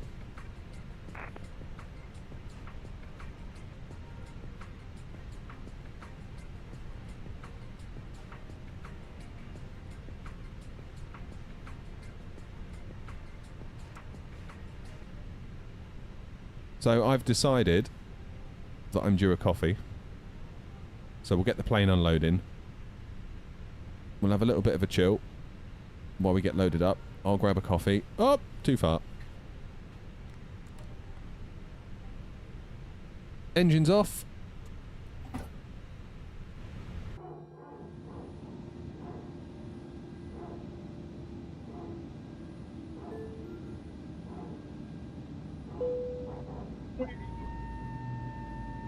New Sky seems to be working much nicer today. Cabin crew disarmed. Yeah, I've got Navigraph content. It's totally worth it. Yes, 10 out of 10. Hell yeah. Let's go. 15k for the airline. Great touchdown. Right on the money. That's what we want. That's what we want. Of course we do. That's what we want. Now, there isn't like a tour flight for the next one, so we're just going to do a free flight. Oh, can we do a scheduled flight? 554 Romeo is taking off from 27 right. Can we do a scheduled flight out of Heathrow? Heathrow traffic, Skipper 213 by Yes! Alpha 3, lining up There's a runway scheduled 27 flight. right behind the departing company, the A320. I will need to change into a different Airbus, though. That's all right, we can do that. We'll back out. And we'll do that. Perfect.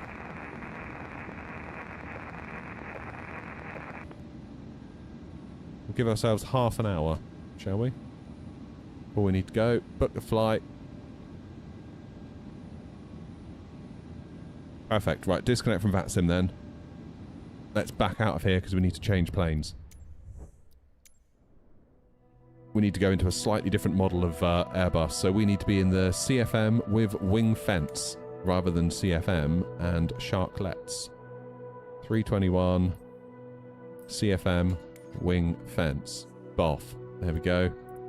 We'll go back to stand 242.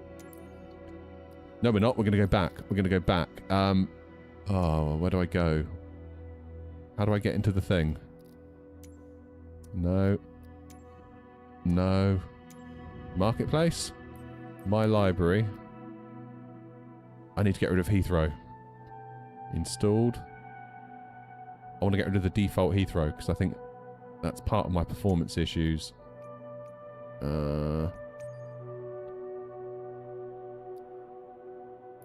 EGLL by Builds. No, on all streamed.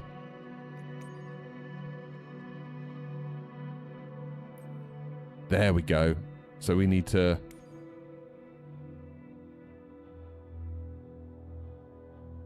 Okay, so that's selected. More options. Disable. There we go. Cool. Back into free flight. I think a really nice thing that they could do is if you scroll your mouse wheel over the map before you've clicked on free flight, if they just put you into a free flight, that would be really nice.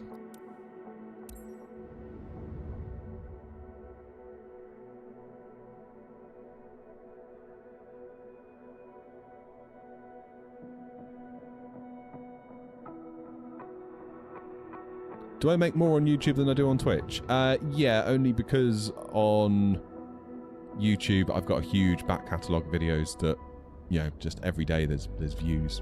Even if each video only gets like 200 views a day. There's so many of them that it adds up at this point. If that makes sense. And obviously like the lives and the YouTube. So the lives are weird because I've got like 2,000 followers on Twitch and 33,000 subs on YouTube. Now, as a ratio, in terms of those that pay versus the amount you've got subscribed, or following in Twitch's language, Twitch is way better, but then Twitch is only live, so it is going to favour that, because there's a lot of people that sub to YouTube that have got no interest in any of the lives we do at all, because they're there for the videos.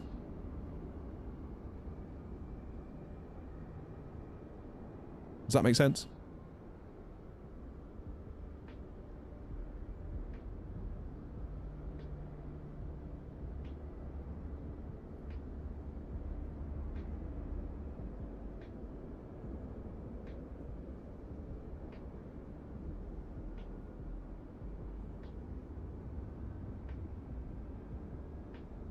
God, Phoenix takes forever. What do you mean, James? As in, some people don't like the lives. Yeah, honestly, like... I mean, think about it. Look how many viewers we've got now. I don't know how many views we've got. To be honest, I don't look. I find it unhealthy to look. I sort of get all like in my head about it. But if we got 33,000 people subbed and you got like, what? Maybe 40 in here? I don't know how many's in here at the minute. Maybe less. That's 33,000 potential people and double digits turning up. Like, most people on YouTube want to watch a video. Now, those that love the streams really love the streams. Like, quite often I'll get messaged, like, people will just DM me on either on YouTube in a comment or on Discord, be like, when's the next stream? When's the next stream? When's the next stream? When are you flying next? When are you flying next? Are you flying tonight? Where are you, is there going to be 2 flights tonight or just 1 flight? How often are you going to fly? What's your stream schedule? Like, they're so into it. It's like, you need to chill out a little bit almost. But like, yeah. But most people, vast majority, couldn't care less about the streams.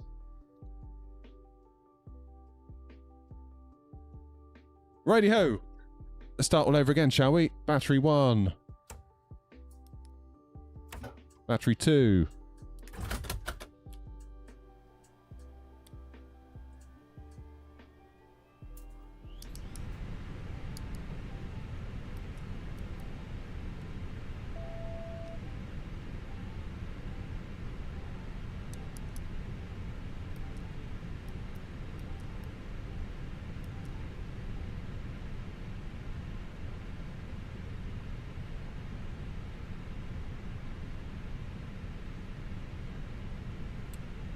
Right, that's good.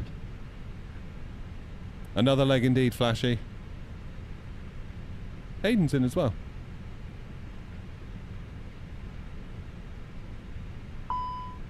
Ding.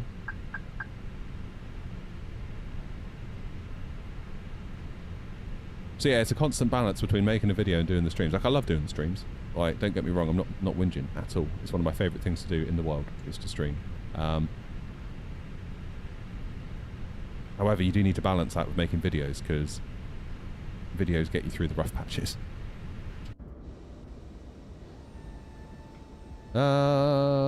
Right, have I done my flight plan? Yes, I have. Let's go to view my flight plan then. So we should be there by about 2 o'clock, hour and a half in the air. Perfect. They've had to limit our cargo because reasons. It's fair enough. 27 right for departure. 35 into Bergen. Let's get ourselves filed.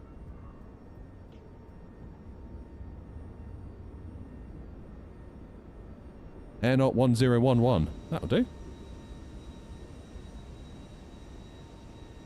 Let's file that then.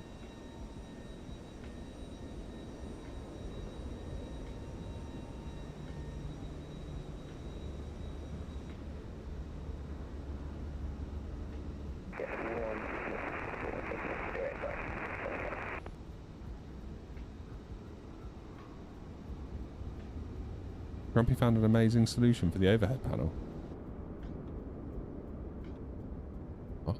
Oh, the ceiling mount. Yeah. Right. So, Wingflex obviously provide the panel that you can't see right now, but it's up there.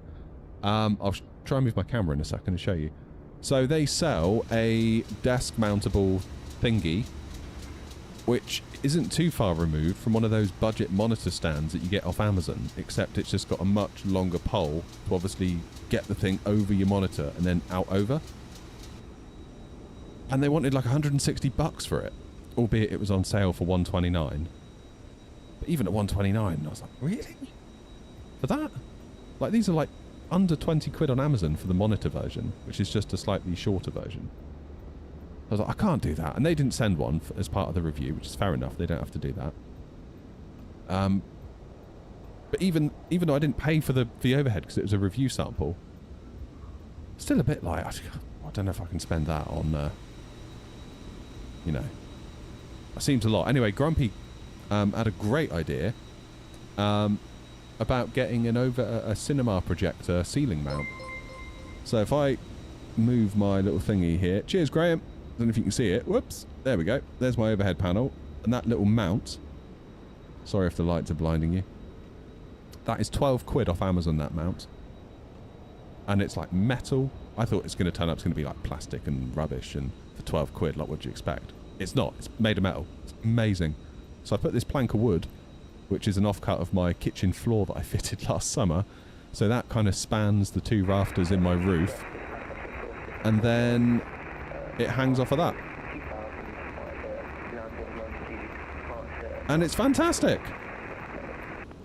It's absolutely fantastic. So well done, Grumpy. 12 quid on Amazon. I just hope that it can hold the wind control one when that comes out, because that looks an awful lot bigger and probably an awful lot heavier. What do I think about the new Cyber Tourist base? Wonder if I should get this or the Moza. I've got no idea. I've not tried it. My immediate thought is that the Moza does everything I want it to do. I don't look at my Moza base and be like, oh, I wish it did so and so.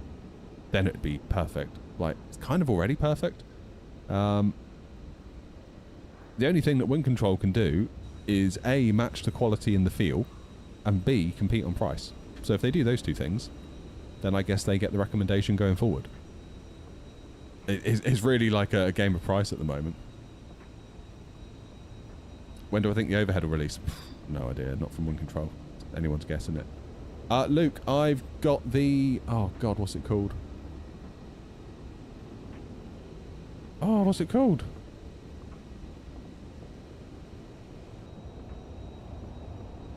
Hold that thought. I've got the box upstairs. I'm going to go and make a coffee in a minute, and then I'll go and look at the box, and I'll tell you. Why are you not loading? You were fine in Dublin, now you're being a pain.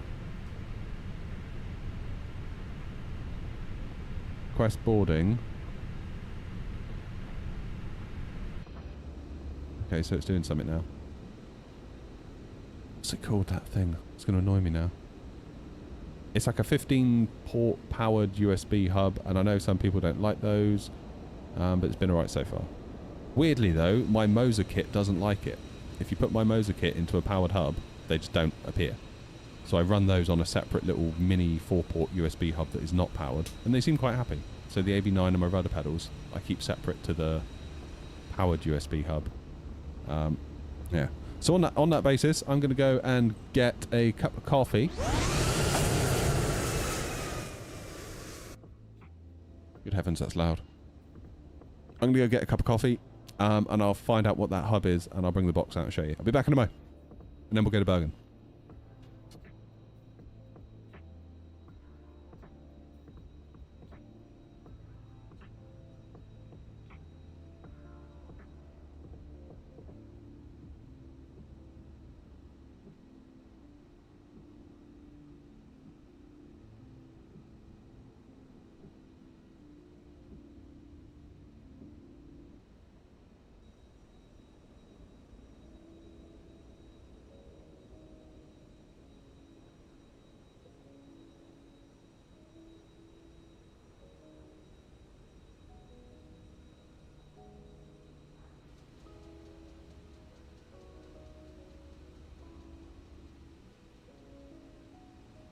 Traffic EV26, get off that extreme line up for takeoff, runway 0 over at 230 departure counter.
Heathrow traffic for 5 Foxtrot, we'll be doing touch and go to 7 level Heathrow.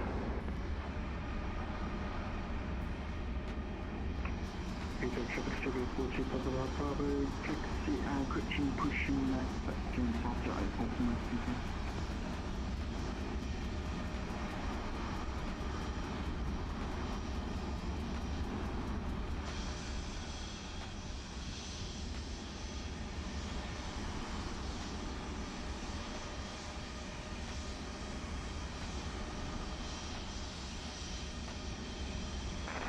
Covered something. This is what we're going on moment, so I got wrong and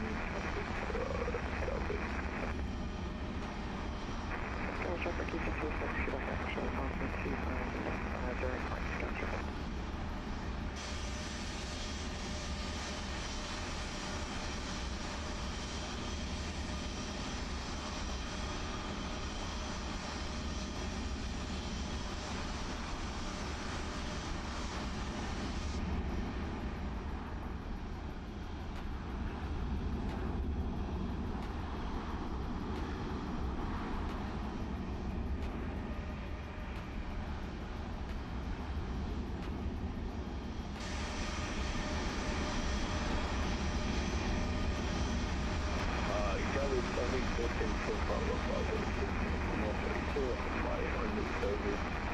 Alright, I'm back.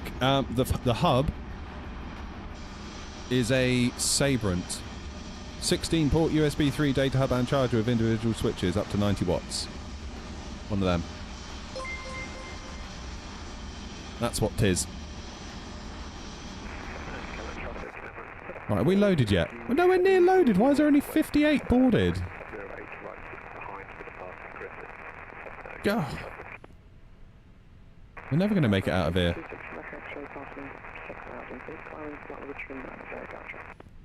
Right, Atsu, AOC, flight init data request. Could I please explain the add-on for cinematic camera movements? Yeah, chase plane. It's basically a button you can map, and then it gives you immediate cinematics. Oh, I need to do my pop-outs.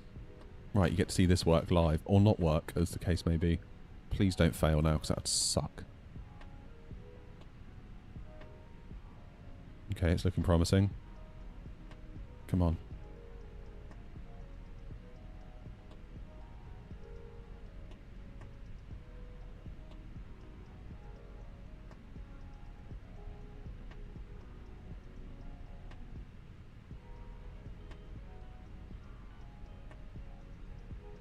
There we go. Good. So, QNH here at Heathrow remains, or has it changed? 1027. Heathrow traffic survey 4 to Papa Bravo, Texas Alpha, Horner Points, Alpha 3, runway 27 right, Heathrow. Beautiful. Alright, flight plan is in. Init page. Init request.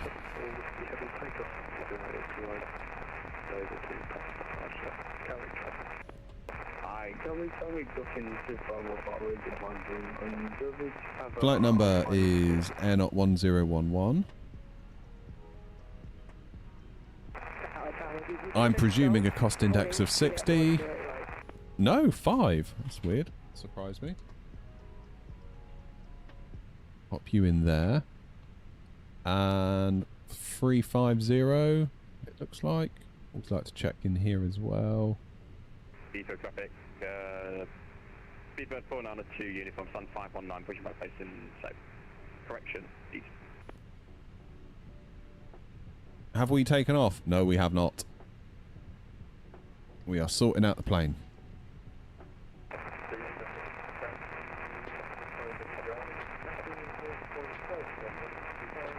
Oh, blimey.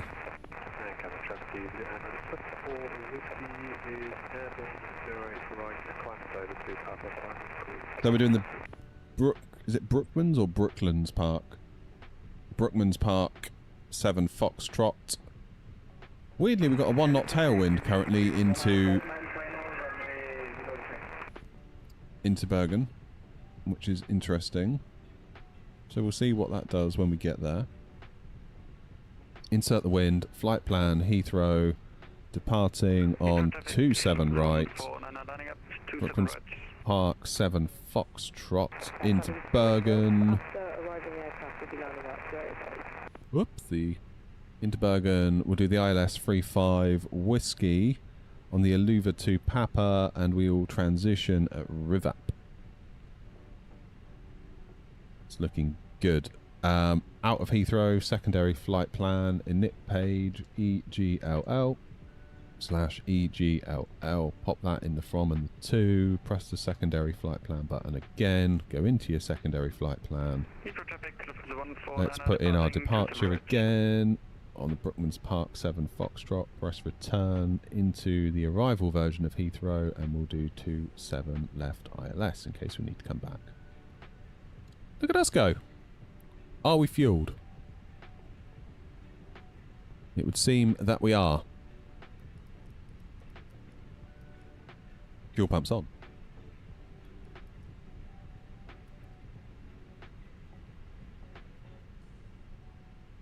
How many are we waiting for?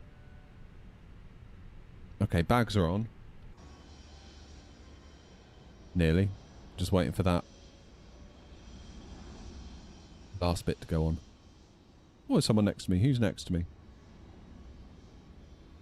Who's that next to me? Oh, we got tower on. As of 4 minutes ago. Happy days. Who's that? Darren. Nice. 111 118 505. 118505.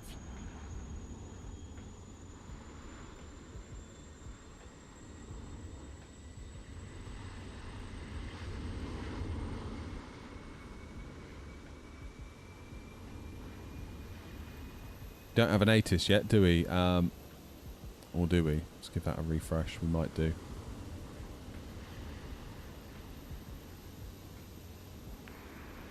Heathrow Tower, Lufthansa 918, runway 27 left, ILS established, hello. Lufthansa 918, Heathrow Tower, hello. Wind is variable at 7 knots, runway 27 left, clear to land. Clear to land, runway 27 left, Lufthansa 918.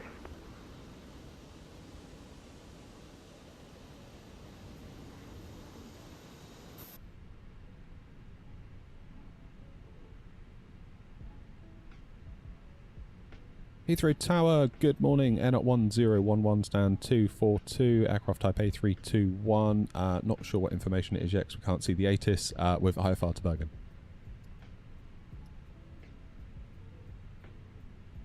Air 1011, Heathrow Tower, hello. Information Alpha is now up. The clearance is to Bergen, Brookmans Park, 7 Foxtrot departure, squawk 1152. Information Alpha on board, thank you, and clear to Bergen on the Brookmans Park 7 Foxtrot, squawk 1152, Air 1011. Air 1011, read back correct. 1152. Good. Squawk is in. Make sure it is actually in. Yes, it is.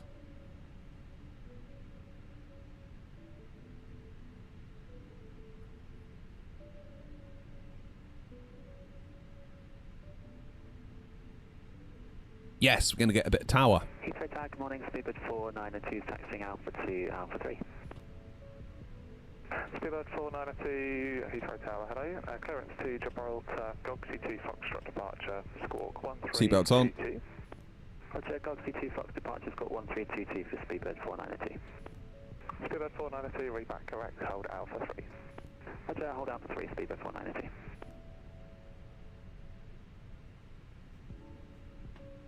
So we need to go below 6,000 for our departure, so we'll do that. Put that in the box. Hello, Heathrow Tower, N off 1006, down 543, information. Good, we're loaded. Send that to the MCDU. 27 right, sync the load sheet, sync the weather. Flaps 2 up 0.7, 162 of a VR and V2. 1006, Heathrow Tower, hello. Cleared Bergen, Brookmans Park, 7 Foxtrot departure, and squawk is 4457. 8.6 tons of fuel is loaded. That's good. Performance data has come across as well. Good. Let's get the beacon on. Departure is the Bergen, 7 Foxtrot departure, squawk 44. Look at that contrail up there. CH1. It's GFX doing its thing. N off 1006, read back correct. Feels a bit wrong to be drinking coffee, 492, runway 27 right. but I do like it. Variable 7 knots, clear for takeoff. Clear for takeoff, 27 right, Speedbird 492. Just want to check the ATIS that's now up.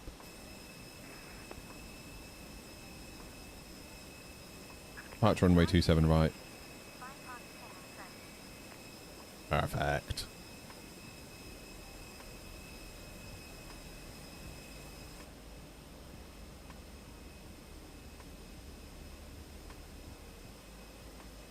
Let's go Bergen. 918, taxi, second right, Bravo, Kilo, stand 219. Of course, we need to think about lunch options as well. I don't really want to do anything that involves heat, but then I don't really have a lot of other options. Unless we just have a sandwich.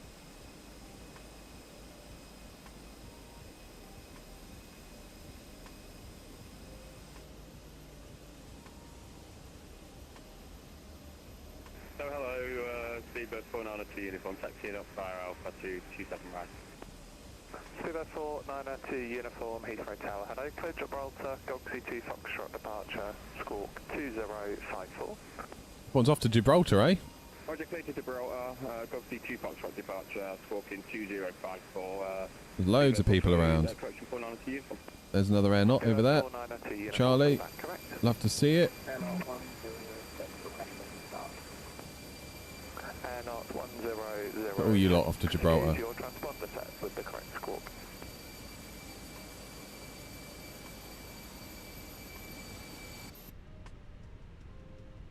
Heathrow Tower, hello, 242 Papa Bravo, 100 Alpha 3. Speedbird 42 Papa Bravo, Heathrow Tower, hello. Cleared to Warsaw, Brookman's Park 7. Give it a go, Ben. Squawk YouTube 470. YouTube might automatically hide it, but like, Cleared to Warsaw, Brookman's Park 7. I don't know, mate, to be honest. 6410 Speedbird 42 Papa Bravo. Speedbird 42 Papa Bravo, read back correct. Anna 1006 is one now, start. Anna 1006, Roger, stand 543, push and start approved, face north. Push and start approved, Anna 1006, face north. and tower N at 1011 at stand 242, ready for push and start. Not 1011, stand 242, push and start approved, face north. Push and start approved, face north, N at 1011.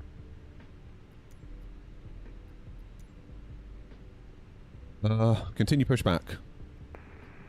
Heathrow Tower, good afternoon.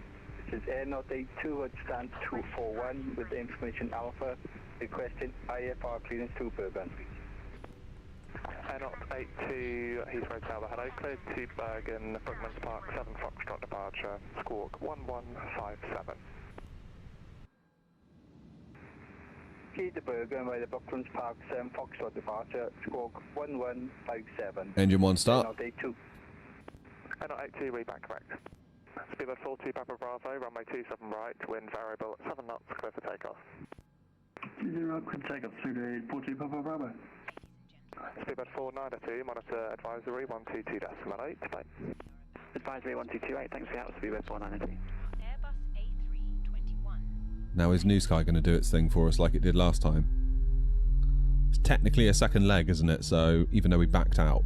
Speedbird 492, uniform Don't know. Alpha 3, and the high speed departing company A320, line up and wait, runway 27 right behind. Line up and wait, 27 right behind the company, Speedbird 492 uniform. Okay, I'll start it. The card found in your seat.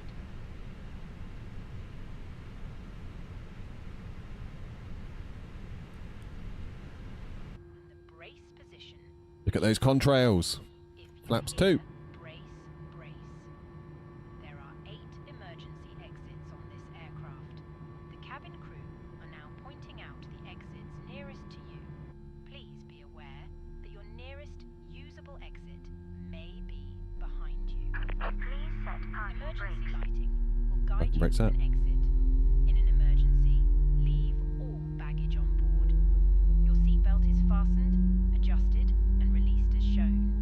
It must be fastened whenever the seatbelt What a sound. is on. Keep it fastened at all times. If the air supply fails, masks will drop from above you. Pull a mask towards you to start the oxygen. Put the mask over your nose and mouth and breathe normally. Can you hear Hold the that? mask in place. Unlocking the I can hear my phone going like diddle-diddle-diddle-diddle through the mic, I think. Put on your own mask before helping others. If we land on water, take a life jacket.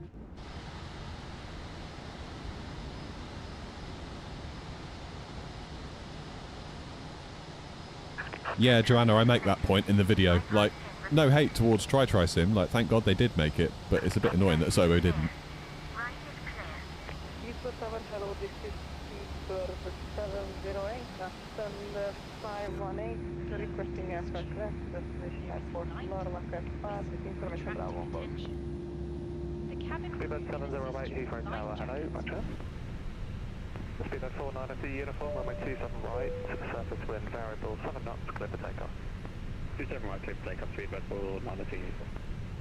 Speedbird 708, cleared to Larnaca, Detling 2 Foxtrot departure, squawk 7536. Clear to destination, Australia, Detling Foxtrot departure, squawk 7536, Speedbird 7. Speedbird 708, read back correct. And we are ready for push and start, 08. Speedbird 708, stand 518, push and start approved, face north. Facing north, push and start approved, Speedbird 7. Tower Air 1011, ready for taxi. Air 1011, taxi second right Alpha, hold Alpha 4. Second right Alpha, hold Alpha 4, Air 1011. And 1006, Air 1006, straight ahead, hold Charlie, correction, hold short of Bravo. Come on, let's roll. Got to get to Bergen. Important business in Bergen.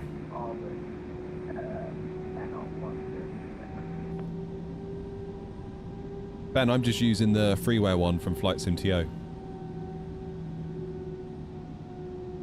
But in my experience, that one's been pretty damn good.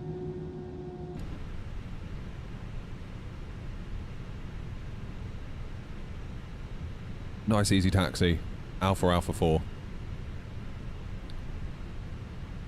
Which actually means we should do an intersection. looking for push and start. Not that it changes an awful lot. Push and start approved, face north, not 82. Speedbird 40 Romeo Bravo, correction 40 Papa Bravo, monitor advisory 122.18, stay.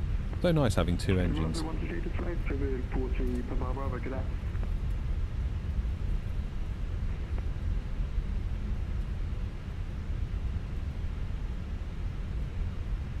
Ah, nice one, Ben. Yeah, I love it. Although, I did get an issue reported by one of our pilots yesterday that post Sim Update 5, it's gone a bit wonky. So we'll see what we get when we get there. It might be that we are okay, or it might be that we are also going to suffer the same problems.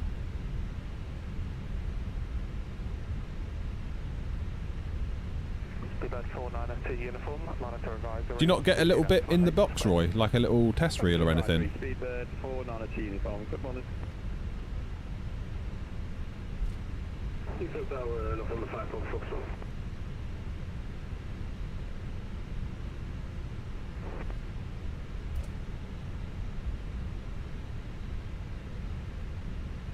November 5 Papa Foxtrot, Heathrow Tower, hello, pass message. Oh, you can contact me.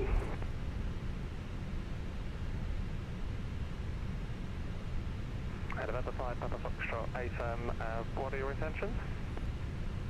We were just flying out of Heathrow towards Amsterdam, VFR. November 5 Papa Foxtrot, sorry, say again your destination? Amsterdam, Echo Hotel, Alpha Mike. November 5 Papa Foxtrot. Roger, and are you departing on the current leg or are you coming back for another sort of touch and go or landing?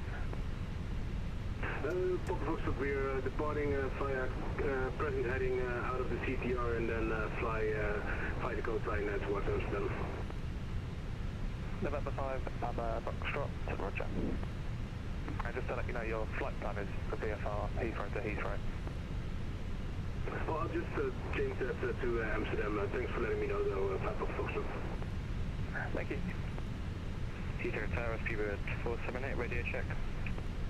Speedbird 478, Tower, hello, readability 5. Let's wait here for a minute. KLM 31 Alpha Tower.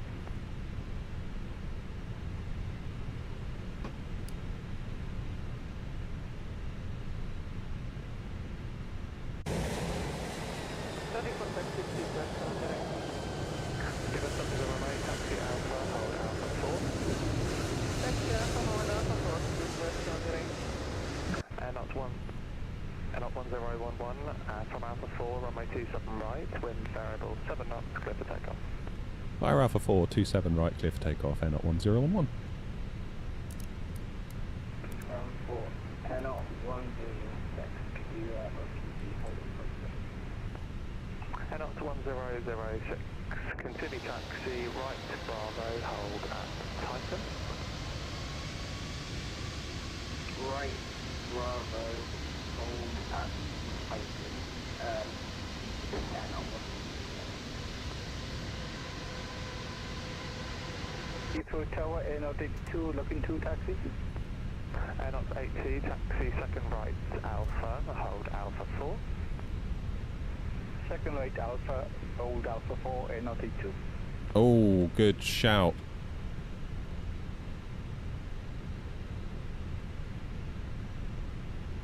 Here we go. November 5 Papa Foxtrot. Oh, disregard.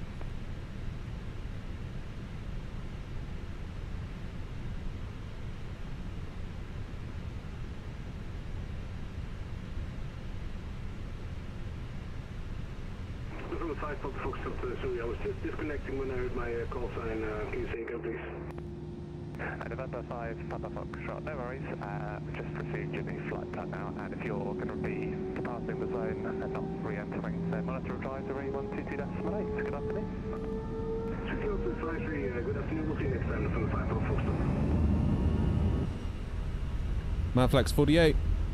SRS green, runway green. Auto thrust blue.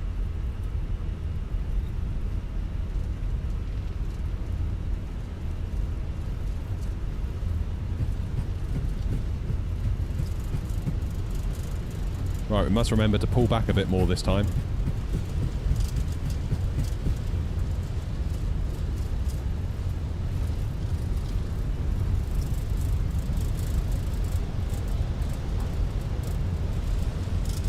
V1.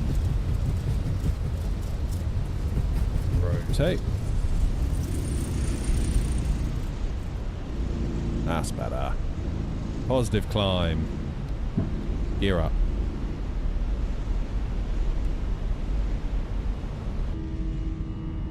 See you, Heathrow. Speed for 81 Victor, on the localizer for around 27 Speedbird 81 Victor, Heathrow Tower, hello. Continue approach runway 27 left, number 1, and the wind is variable at 7 knots. Continue approach 27 left, 51 Victor.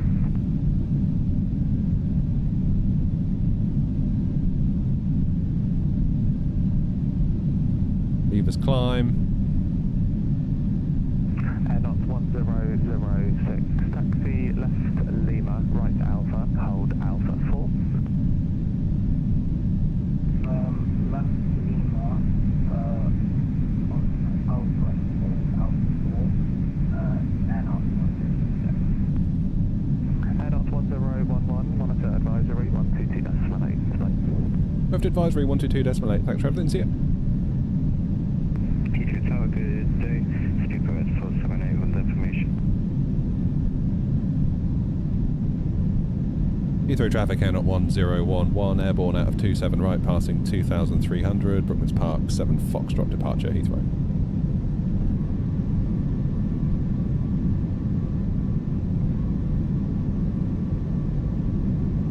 Wind speed reached. Heathrow traffic, Speedbird 7 is going to advise on the right hand side of Q3. You captured it as license, the license is pretty well.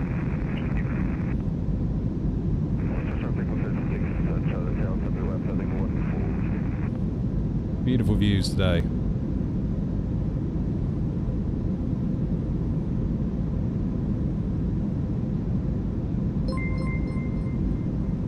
Cheers, DJ.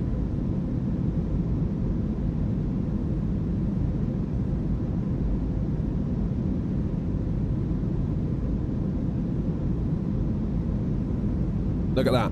Flying while drinking coffee. What a legend.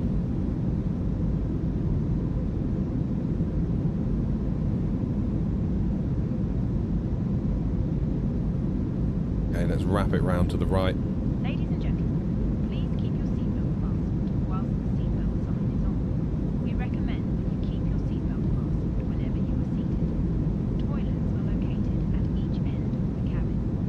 Remember that smoking is not permitted at any time. This includes Heathrow traffic, Speedbird 7 is going to advise on coaster, capture 10 miles from the threshold to the range. fresh selection of fuel today. Full details can be found in your let's let the autopilot take it from here.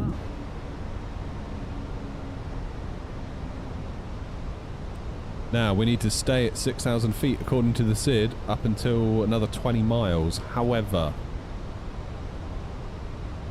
we will take a view on traffic.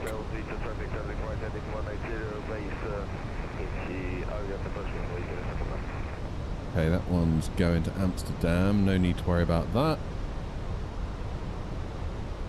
I think we're going to be just fine if we start shooting up now. Heathrow traffic, Air 1011, Brooklands Park 7, Foxtrot, inbound Charlie Hotel Tango. We're going to climb now, flight level 350, final call Heathrow.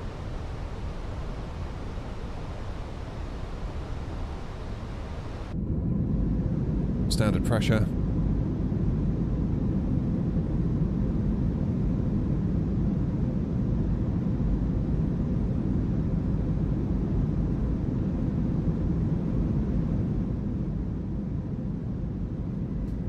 Oh, the Boris sound pack's amazing.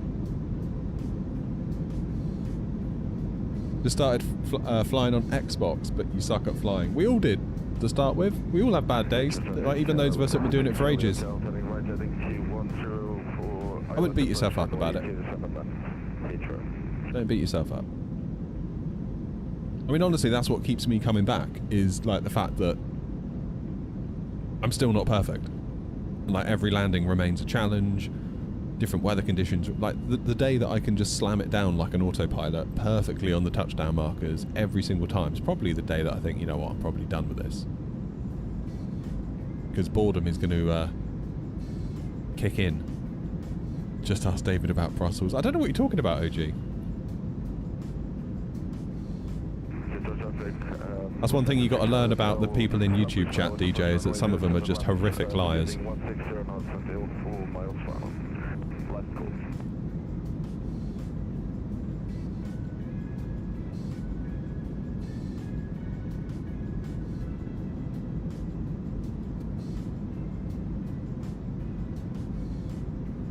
Right, according to the trip computer, we're going to be into Bergen at 10 to 2 UK time, which is approximately an hour and 25. You're going to Arequipa. Is that how you say that? In Peru. Wow, yeah.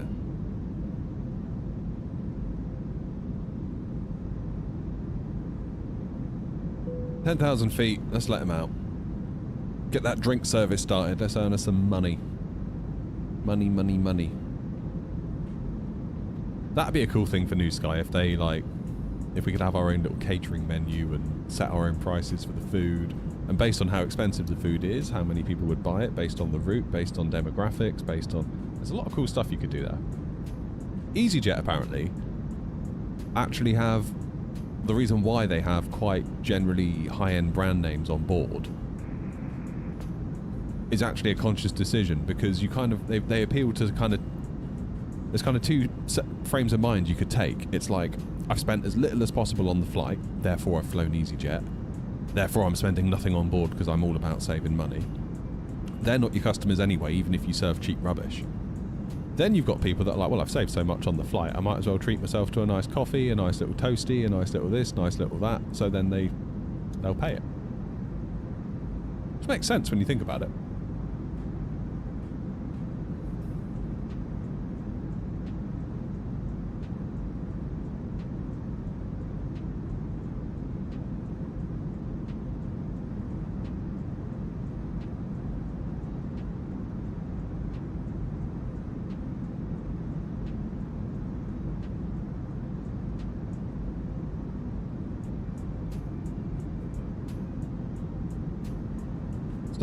So DJ's saying, I'm new to flight sim scene. Is it true there are players who play as ATC? Yeah. So I don't know if you were, I don't know how long you've been in the stream, DJ, but when we just came out of Heathrow, we were talking to a tower controller. So we're connected to what's called VATSIM, which is a network that you connect to, where you've got air traffic controllers online, and obviously all your other pilots. Unfortunately, you can't do that on Xbox, and I'm sorry, but there's no way to do it at the moment. But all these people, this is VATSIM-radar.com, all these people all around the world that are connected to VATSIM right now. All those blue planes are VATSIM flyers. Now, you can see you've got like the T's, the G's and the A's. That's airports where there are controllers online. So you can see here there's a T on Heathrow for tower. And that's who we were just talking to, Harrison, who got us airborne out of Heathrow. Taxied us around the place, all very nice indeed. The A's and ATIS. So that's kind of like the information that you need to know about the airport. Things like QNH pressure, what runways are in use.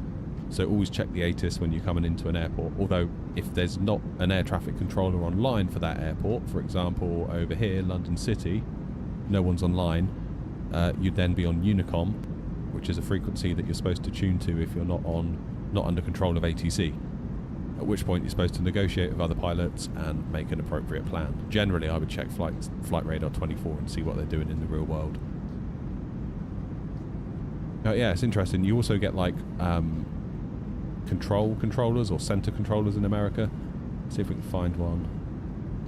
Here you go. So this big blue blotch in Romania, you've got Bucharest radar. So the minute you could be at like 30,000 feet, and the minute you cross over, you'll be under this controller's control until either you pass through the airspace and then you'll be handed off over to Unicom again, or if you're going to, say, Bucharest Airport, that controller will bring you all the way in. And because there's no ground and no tower online at Bucharest Airport, this radar controller will do the job of tower and ground. Whereas at Heathrow, there's only a tower controller online and not a ground controller. So it goes ground, tower, and then to like a radar or center controller. So tower is doing the job of ground, but tower cannot do the job of London control that goes above. So it's like a top-down system. So yeah, it's really interesting. And right now, obviously, we are just off to this one side of Stansted, and you can see there's nothing online. So we're on Unicom 122.8, where we're supposed to basically cooperate with other pilots and try not to make a mess of it all. So generally the plane will keep an eye out for traffic. That will appear on our radar if there's anything nearby. If it gets too close, the plane will be like, traffic, traffic, traffic, and then get out of the way. In an ideal world, you would all be communicating. Like, we're all just following our flight plans at the moment, but like when we get nearer to Bergen, which is all the way up here, ENBR, I will say that I'm going to descend. When it's time to descend, I will make a call on Unicom to tell other pilots nearby that I'm coming into runway 35 at Bergen. I'm using the Aluva to Papa arrival. I'm going to transition at the Rivat waypoint. So you say all that, you announce your intentions, and then if anyone's got a big problem with that, they can call back and be like, hey, actually, we're going to clash at this waypoint or whatever. Or, I'm doing this, I'm doing that. And you work it out. Weirdly, some people think Unicom's easier. And like ATC being online is kind of scary. But I would argue it's the complete opposite. If you've got ATC online, there's no guesswork. You don't have to negotiate with other pilots. And let me tell you, not all pilots are willing to negotiate. They are just like following the track that their flight plan says. And that is it. In some cases, pilots, I've known it before. I did a flight into Edinburgh once, and I was coming in from this direction, from the sort of heading west. And there was a pilot coming in heading east, and what they'd done, I think, looking back at it, they'd set a shortcut on their flight computer to bypass all the different waypoints that will take them on the correct routing to Edinburgh. They'd set a direct waypoint to essentially the last waypoint before you turn on to final, and that was them. They were just going straight there, and they were going to make a turn on to final, and that was their flight, and they were not moving for anyone. It can be a right pain. Grumpy had it. We were flying into East Mids, which is up here. We got really, really close. We were sort of like within the area of the airport. We were at about 3,000 feet. Grumpy was in front. I was behind.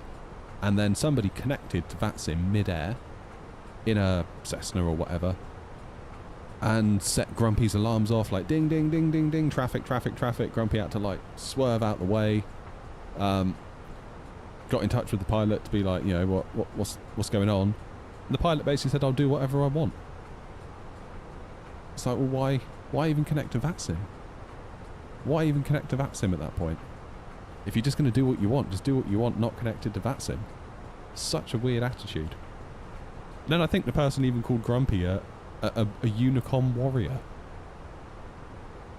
Which I thought was hilarious, but I don't think Grumpy quite saw the funny side of it. Why is my yoke so low? So I've got it suspended off a little kind of like a U-shaped bit of wood beneath my desk. And it is a little bit lower than I would like, but not actually that much lower. I think the camera angle makes it look worse than it is. But it means I can put all this stuff on the top of my desk. That's why. Again, coming into East Mids at one point, I was on short final, like 2 miles, and this plane just pulls out onto the runway. And again, I was making Unicom calls, like air not whatever, 5 mile final, 3 mile final, short final, runway, whatever it was. And this plane just comes out, blocks the runway, so I had to go around. Turns out they weren't tuned to Unicom, so they weren't even hearing my calls.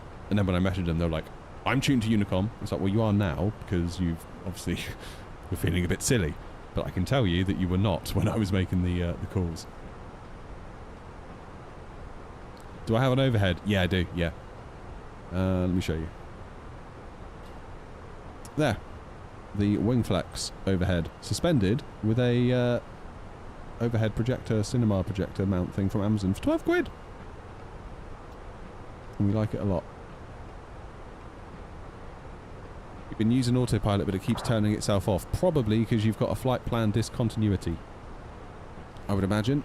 So what you want to do, come to your MCDU, click on your F plan, so flight plan page. These are all the waypoints that we're taking to Bergen. You can use the arrows to kind of scroll through them all.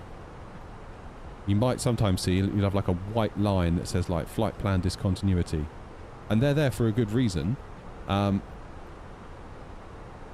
But in your case, if you're just flying solo, you just want the ATC to carry on to the next waypoint. So if you click the clear button and have it so it says clear there, click on the button next to where it says flight plan discontinuity, and it should close the gap for you. That's probably what it is. Is it the fly-by-wire A320? No, it's Phoenix A321.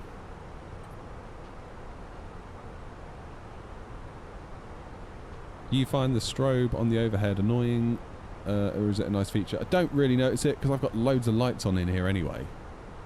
Like I've got 1, 2, 3 streaming lights, so it's kind of quite bright as it is. So I don't actually notice the flash. If it were dark, it would be more of a vibe, but then you wouldn't be able to see anything. So that's very much a streamer problem, I think.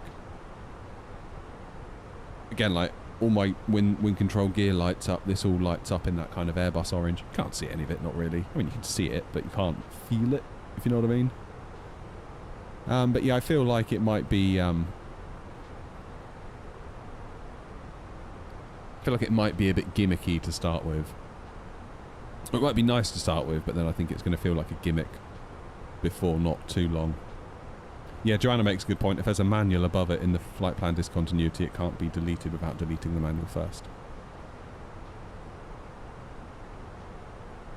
I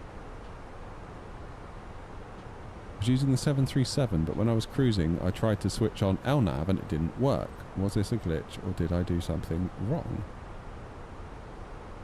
When you were cruising, you tried to switch LNAV on. So normally I would arm LNAV and arm VNAV prior to departure, and arm the auto throttle. That way when you press autopilot on, it just immediately takes over.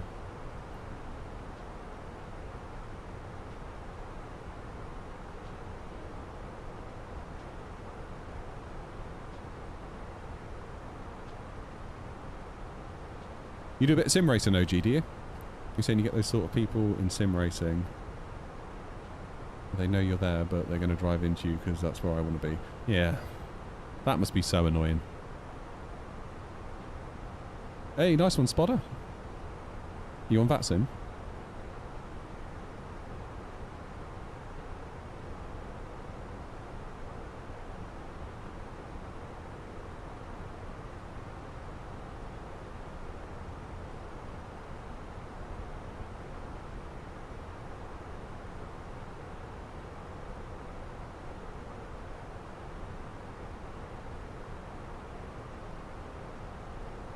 What got me into flight sim? I was always into it from as a kid, really. Always been into it as a kid. Remember when I was about 9 or 10, we got a family PC that was able to run Flight Sim 2000. And we had a go at that. Had no clue what I was doing. Didn't even know what a flap was. Like, I was landing with no flaps. I was literally just like pointing the thing and manually doing throttles and stuff like that. But it was good fun. I would take off from that Migsfield airport in Chicago quite often in a 777 and head to O'Hare, because I knew roughly where that was as the crow flies. And we would, you know, do our best.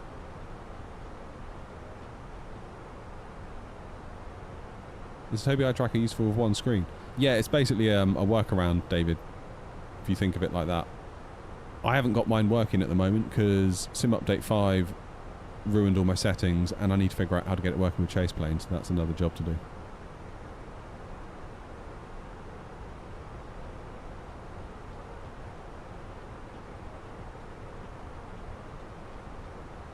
Don't know whether it's a glitch or not. A couple of times when setting up my aircraft, I randomly teleport into the sky. What? Yeah, that's a glitch. Surely that's a glitch. And you're on Xbox. That has to be a glitch. Surely that's a glitch. But yeah, as to what got me into Flight Sim, I just basically mucked around in Flight Sim 2000. And then didn't really do a lot for a while. Then, is it FSX? No, I got Flight Sim 2004, the Century of Flight. And again, just mucking around really. And then I got the FSX Deluxe Edition, I think. And again, just messed around. I had no idea what I was doing. I got a 5K iMac in 2014.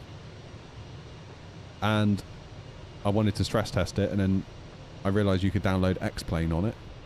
So I downloaded like the demo version of X-Plane. And had to go with that. Again, just literally flying laps at Seattle, not really sure what I'm doing. And then I saw the trailer for Flight Sim 2020 and I was like, oh my god. I said to my wife, I was like, that's it. That's it. I must get this game, and I must build a PC capable of playing it. There's absolutely no question in my mind about this. Sadly though, at the time, I was on a 16-inch MacBook Pro. Didn't have a gaming PC. And you can dual boot. You could dual boot it. Because it was an old Intel chip. So you can actually dual boot it, and Apple provided a set of Windows drivers for all the hardware inside of it. But it was a mess. Like, the poor laptop could barely keep up. It could play it to a point, but it was not the greatest, I'll be honest. So yeah, the search for a gaming PC began, but of course COVID happened. And we couldn't buy any graphics cards, which was a right pain in the backside, let me tell you. I had everything. I'd bought my 5600X, I'd bought my RAM, I'd bought my motherboard, I had like a little SSD. I had all the things. I had all the things I needed except for a bloody graphics card. And of course Jensen came out, did the whole 30 series announcement, and was like, you can get a 3070, which is $500, and it's as powerful as a 2080 Ti, which was like, what, 1,100-1,200 quid? So I was like, oh my god, it's Christmas morning. Jensen saved us. Could you get one? Could you, Ek? I think I had to wait until February before I could get a card. With the cards having been, like, announced in September. And I remember being so annoyed that I overpaid by £100. They should have been $499 and I paid $599. I was like, damn it, that's too much. Been done for 100 quid here. But immediately I could have sold it for 1,200 on eBay. My wife was like, why don't you do it? Sell it. I was like, no way. It's like, have you any idea how hard I've worked to get this card? Like, I had Discord bots dinging me that were monitoring all the different stores. I had another bot that was monitoring a store. I even wrote my own bot because I figured that it would be quicker if I had it running on my own hardware on its own schedule than relying on a publicly facing bot. I remember one morning I got a ding from Scan being like there's a 3090 in stock, and I was like, well, I can't afford a 3090. I don't really want a 3090. And then another 3090 came into stock, and I was like, feels like something's happening today. And then lo and behold, within like half an hour, it was like, ding, 3070. I was like, right, bye. Bye, bye, bye.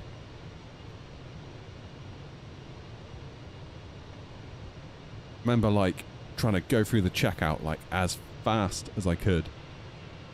Like, so fast. Because, like, literally, they were selling out within seconds. Like, 30 seconds could be the difference between getting one and not getting one. In fact, there was one day a couple of weeks prior where I saw a 3070 Founders Edition come into stock, so I could have got it at MSRP. And then I thought if the 3070s are in, maybe the 3080s will be in. So I had a quick look for a 3080, and no, there was no 3080s, and within that 30 seconds, the 3070s were gone. I really kicked myself.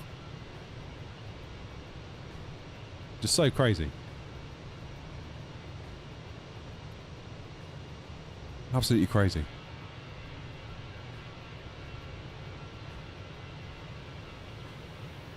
How do you know when to start descending? Because it will tell you in the plane. So we are climbing at the moment. So if you go into the perf page, you see here it says prediction to flight level 350, 39 miles, and 11:49 UTC. So call it 5 minutes, we'll be there. When we get there, this will change to prediction to top of descent, and it will give you a mileage range. And on here, on your ND, if you zoom out far enough, that little blue tick, that's our top of climb. You're probably not going to be able to see the... There you go, that white one is our top of descent marker that it's predicted for us.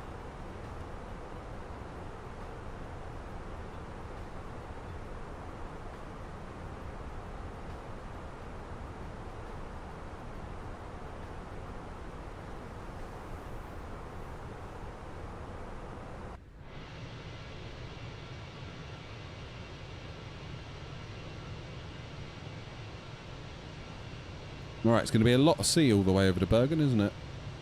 Where are we now? We've just left the coast of... Is that Norfolk behind us? Yeah, Norfolk behind us, and then it's like Lincoln and so on to our left, I think. The perf page. Performance page.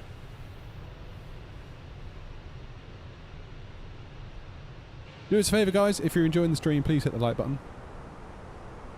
It's a superpower within you all to help any YouTuber you like even a small amount. Just hit the bloody like button. It helps them out so much.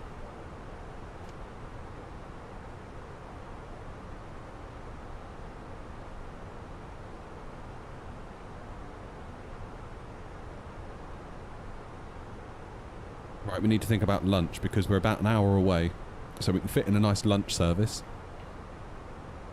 And we need to think about what we're going to do tonight. We've got two options. We can either do FSI panel or we do a flight. The question is what flight? That is the question. New Sky, where are you? Give me some inspiration. Where are we with our awards? Mastering Bristol, we left that one in Zurich. So we could fly back to Bristol from Zurich. That's an option. Heathrow Hoppers, where's all the next leg's up to Keflavik. That's a fair old drag up to there, isn't it? That's going to be... Oh, God, that's going to be a good 3 hours? It's got to be 3 hours up to there, surely.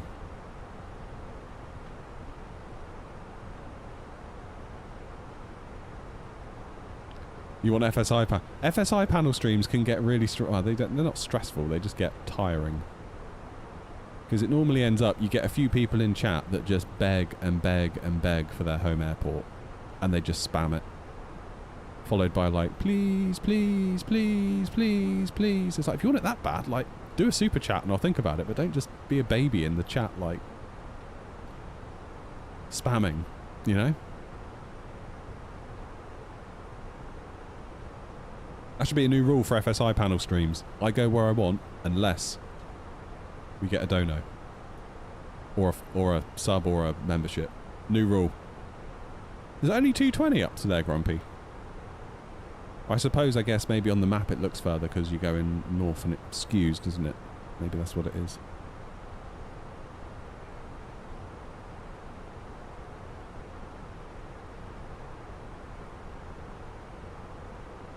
In a 350. So what would it be in a proper aircraft, Grumpy? I'll probably do it in an hour 50 in the 737.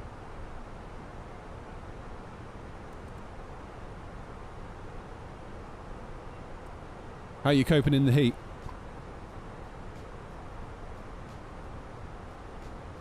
Feels like we're not doing too bad at the minute. I'm just...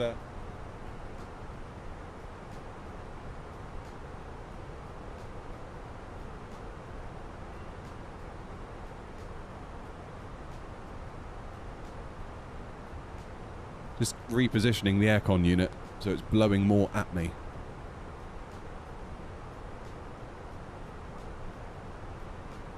It's actually very effective.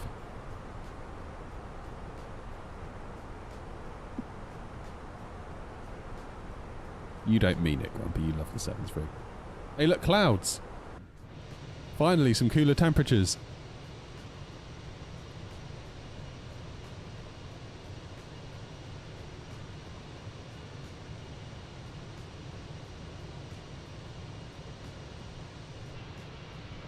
Ah, man.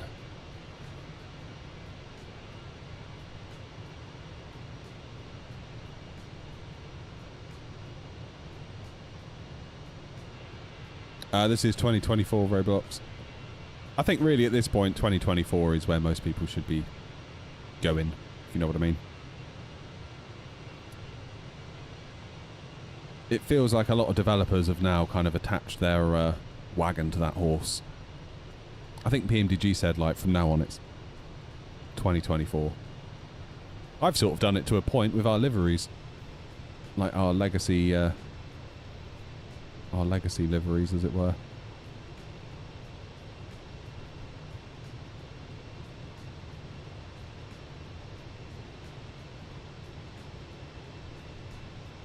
In fact, thinking about it, did I ever publish the A350 livery? Don't think I did I? I must do that later. If I drop the Shannon back to Gatwick, maybe. So the current room temp is 29.4, it says. Relative humidity of 43%. See it?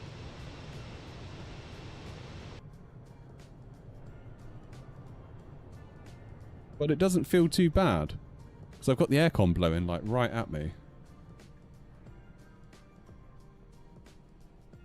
If I put the thing in front of the aircon, yeah, immediately it's like 28, 26.4. So if it's not in the path of 23.5, coming out the aircon, 25, 24.2, 23.4, 22.3, 21.6. So yeah, the aircon is a very cooling effect. But if I just put it over on the shelf, 22.1, 22.4, it immediately starts climbing. So yeah, like if I put it next to my PC, Joanna, it says 29, but if I put it in the path of where the aircon is, and it's blowing directly at me,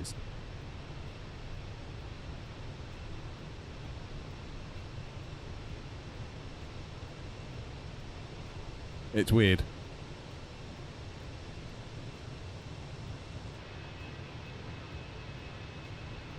Currently up to 23.4, 23.5.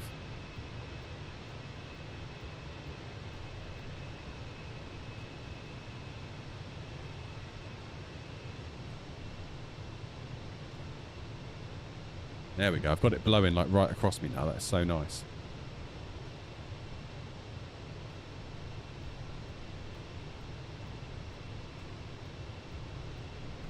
Temperature outside for me is approximately 30 degrees today. And it looks like it's due to be that tomorrow as well.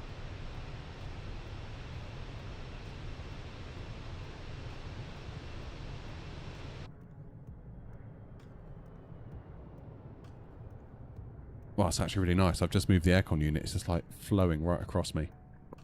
To the point where it feels like I might get cold.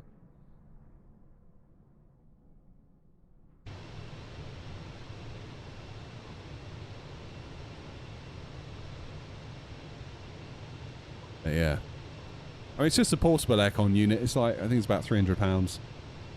It's nothing too fancy, and it definitely has its limits for sure. But it's pretty good. Pretty good for what it is. Like, my brother-in-law's an aircon engineer, and I told him what I bought, and he was like, oh my god, why did you buy that? And I was like, look, you know, it's all I've got room for. Like, there's really not a lot of room in this shed for anything. Like, there's one more thing that turns up, I feel like the shed's just going to go pop. I have to be so creative with where I put anything just to make sure it works.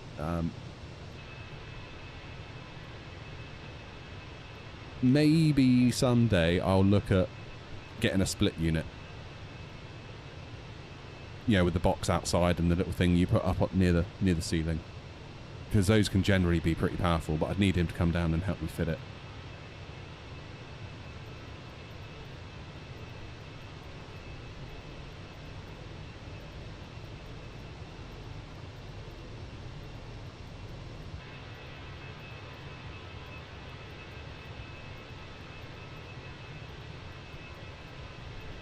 Yeah, I think we must have pretty much the same unit, Joanna. All the ones that are roughly that price class, there's probably like a couple of OEMs somewhere, isn't there? That are making it on behalf of someone else or something.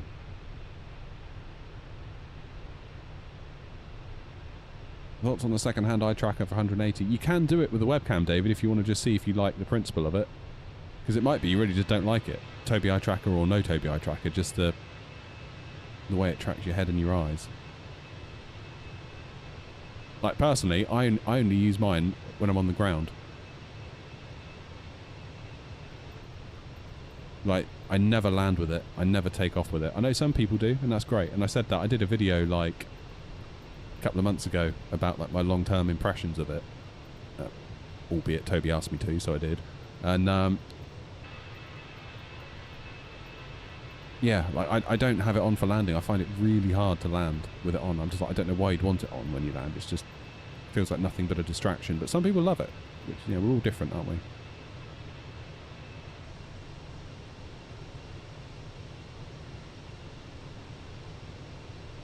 Alright, with the aircon blowing across me, temperature is now 25. Yeah, same for me, Joanna. And also, I need to be conscious about the power coming into the shed.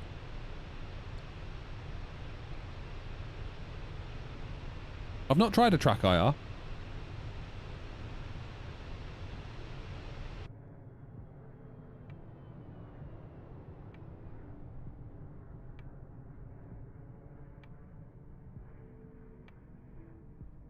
It does seem somewhat counterintuitive, doesn't it? Effectively burning more electricity to cool down the heat generated by other electricity. But we are where we are. But yeah, a little split unit would be nice.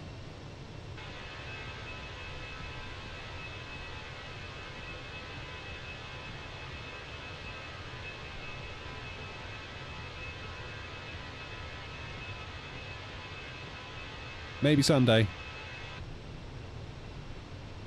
Maybe I'd do it, if I expanded the shed, I'd probably think about it then.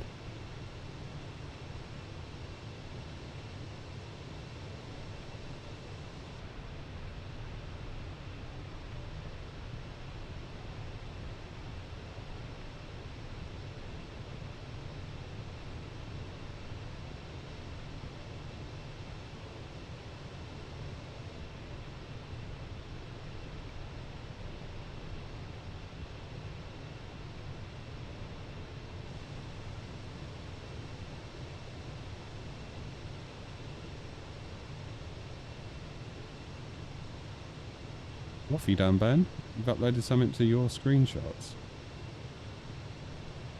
Have a look.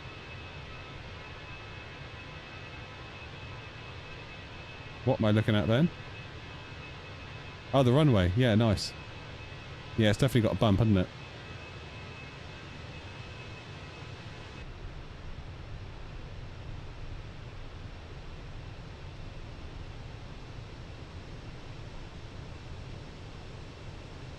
Right, there is a plane coming across us. There it is! And you can see it. I can see it on TCAS, and I can see it out the window. Can we actually see the physical aircraft, or is it just the contrail? Yeah, there's no actual aircraft that I can see, but it's generating the contrail. Love that. It's almost like the contrails are enough. So I know it looks like we're going to have a head-on, but they are 1,100 feet below us.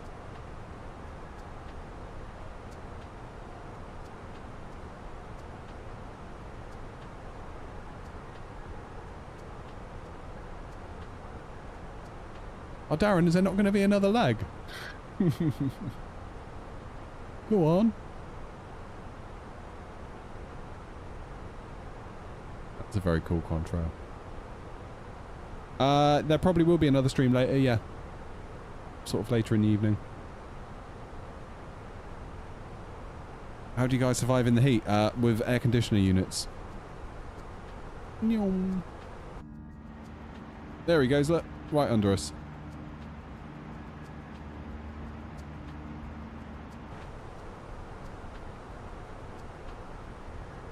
Yeah, I've got a little portable air conditioner unit. The house is really hot though. There's not a lot I can do about the house.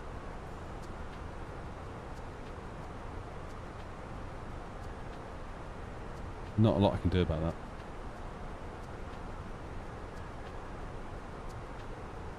How long till we get to our equal time point? 20 miles! So it doesn't look... It must be the way the map sort of skews as you go north, because it looks like we've got really loads to go. It looks like we've not done half. But then the plane is telling us that we basically have. Look, do you see what I mean? Let's get rid of you. It looks like we've only done a third. Maybe a bit more than a third.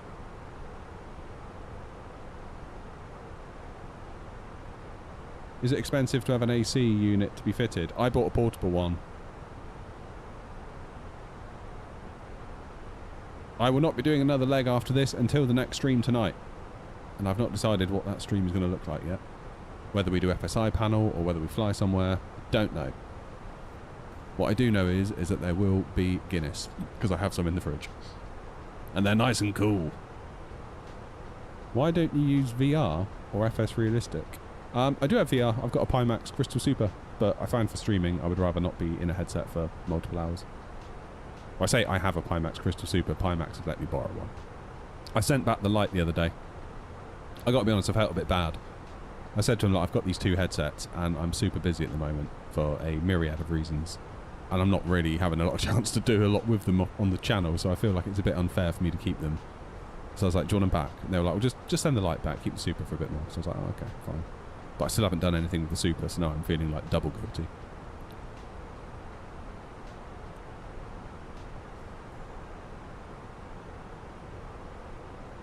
Alright, it's 1 o'clock. 50 minutes until we're there. I'm going to go and make a quick sandwich. Although it's going to dry out in here, isn't it, with the aircon on? It's going to turn into like crispy bread. There you go, Darren.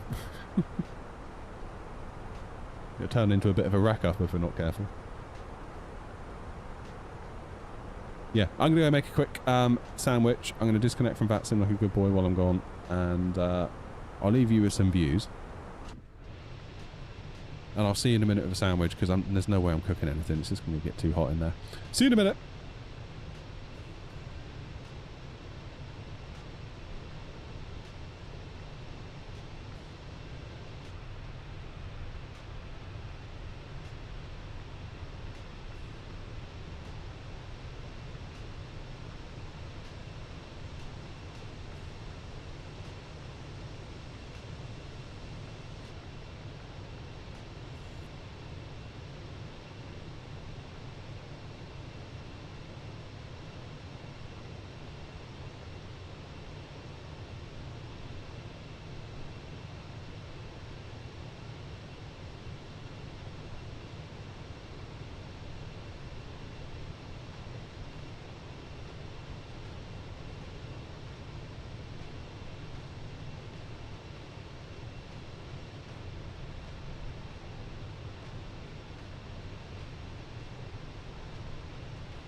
Alright, we're back.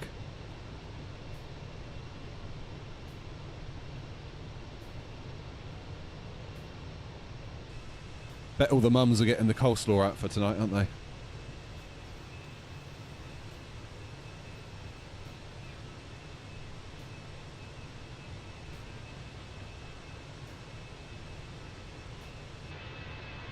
Tuna, mate? I don't think I've got any tuna.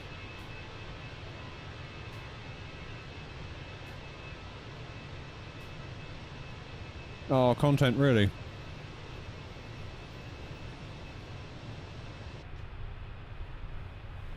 That really sucks, doesn't it?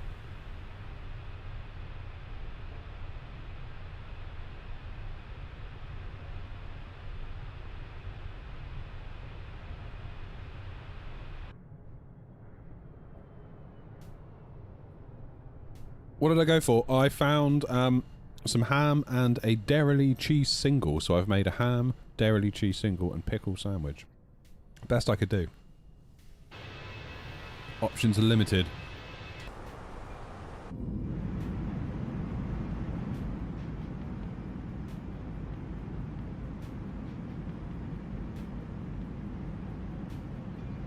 Called it. Hell yeah.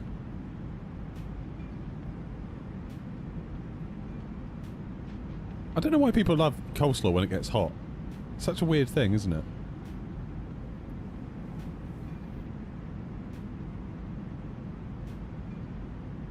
Bring out the Branston flashy.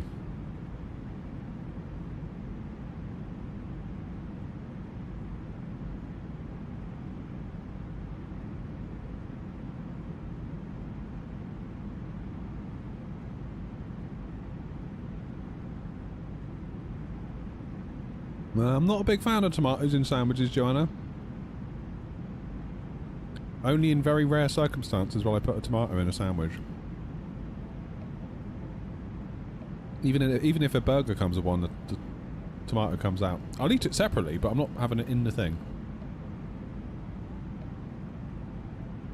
Mind you, a lot of you guys say that chips and gravy is okay, so no offence, I'm not inclined to believe an awful lot of what you say.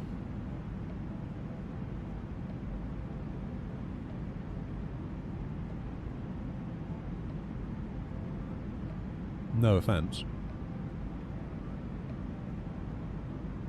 Chips and bloody gravy, honestly.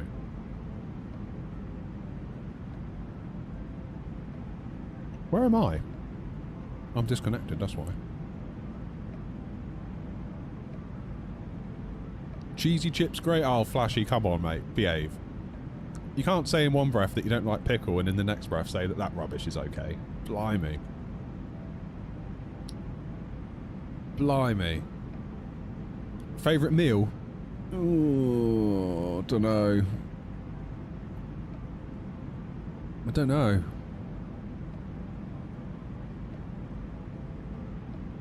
Well, we were saying last stream, weren't we? My favourite thing to go out for is a curry. And in tonight's video, you'll see us, I cut to like some footage from the stream last week, and you can see the chat overlay, and like just basically like Joanna's talking about curries. Did make me laugh.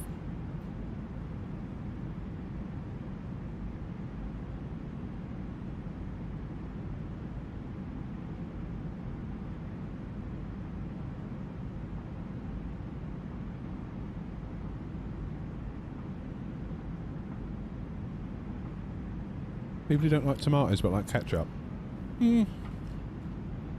I can kind of see it. I mean, ketchup is very different, isn't it? Because it's been like sugared to death.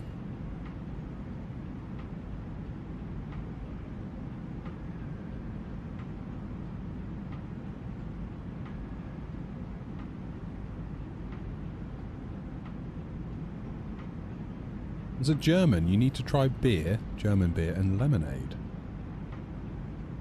Like a shandy, you mean? I would generally go for a lager top over a shandy. So just a little bit of lemonade to top it up rather than a... But yeah. Do love a German beer. Can't beat a good Erdinger. We like an Erdinger, we do. That was one good thing about going to Lake Garda. There were so many Germans in Lake Garda. Like, got there and I was like, why is there all number plates with D on it? Of course, I suppose it's quite not too far to drive down from Germany, is it? Depending on where you are in Germany. But as a result of all the, of all the German tourists, everywhere you went sold Erdinger. Or Paulaner.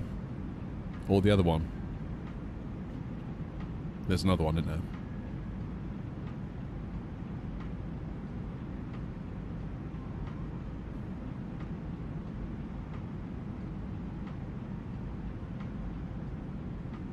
Where'd I get the overhead panel?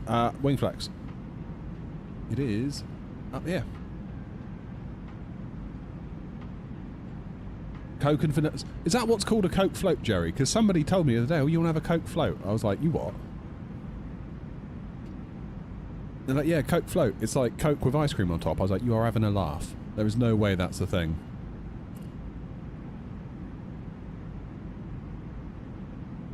Oh, Lake Garda's nice, David, isn't it? I'm trying to think where we stayed. We stayed on like the little bit of land that pokes up in from the bottom of it. Is it Sirmione?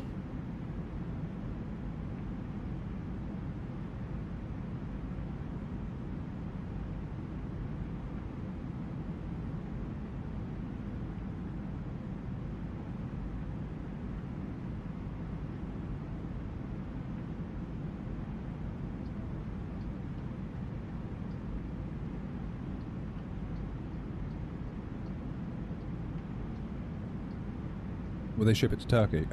They told me, because they sent it for review, they said they include free international shipping to most countries, although you're liable for any import taxes at the border.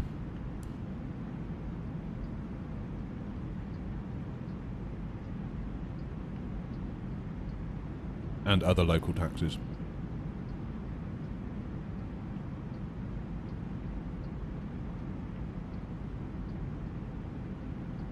You could fly out from Verona, David. Verona's not far.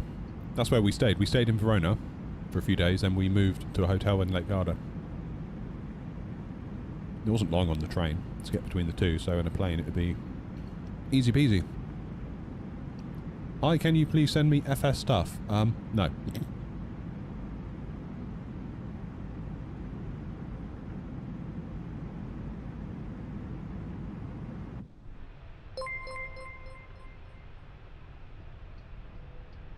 But I admire the hustle.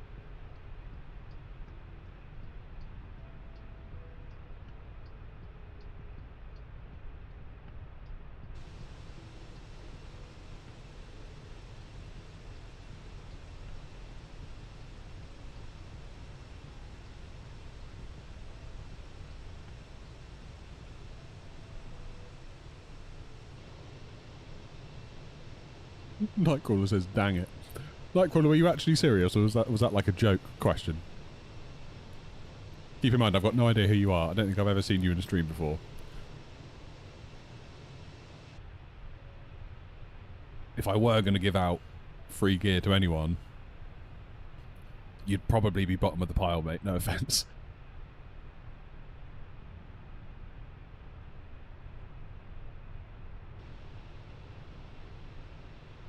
Upshot's in.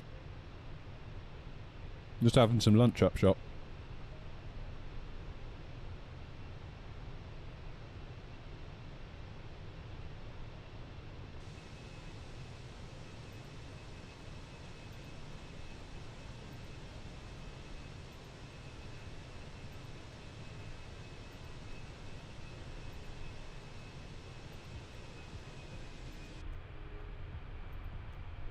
Wingflex. WINGFLEX. I think the website is wingflexsim.com. Google it, you'll find it.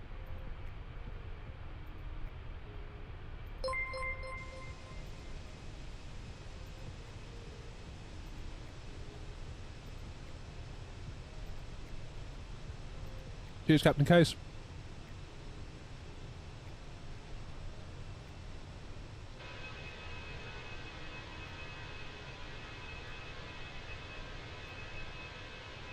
Any further plans for the setup? Possibly, I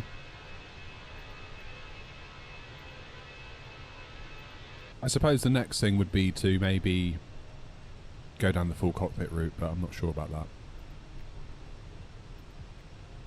I feel like I've got pretty much everything I need at this point. But then I said that this time last year, and now look what's happened.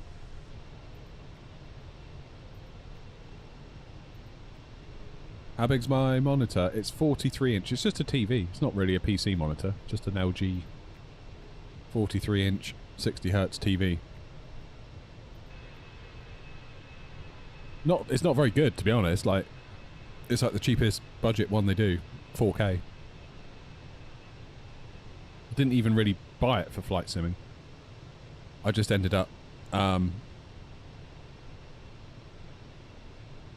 using it for that, if you know what I mean. Yeah, it's Phoenix.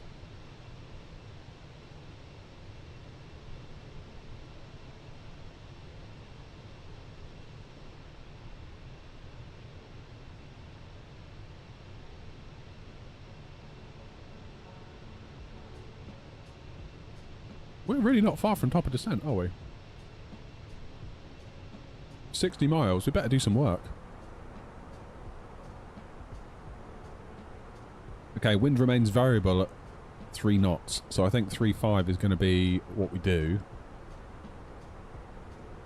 So I think 3.5 is the favoured airport. We'll see what real world's doing.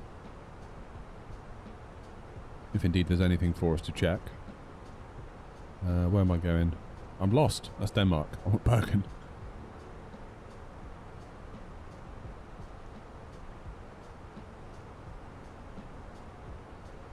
Brilliant. Where did you come from? Did you come from Bergen? Yes, you did, on 3.5. That'll do. 3.5 it is. So, arrival, 3.5.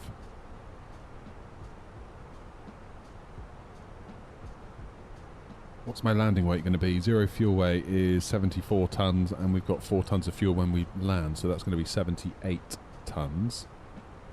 Auto brake low is going to take us off the end of the runway. That's no good. Auto brake medium will stop us nicely. Auto brake medium will be set then. Let's enter the QNH 1025. I'm just typing this into my MCDU as I read this. Temperature is 11.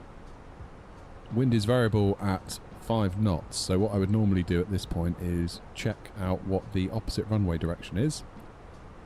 170. So we'll do 170 and 5.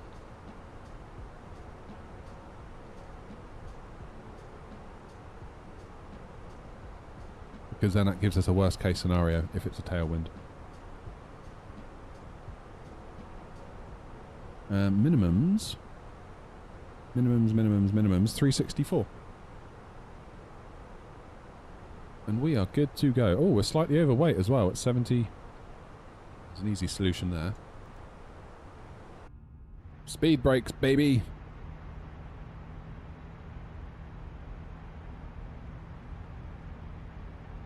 Press Alt 4 to get you the best graphics. Oh my god, Nightcrawler, stop being such a bloody moron. You turn up asking for free gear and do nothing but talk shit.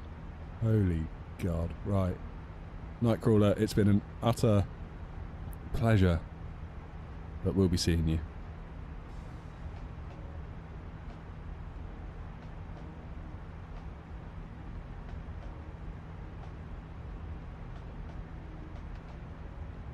My word.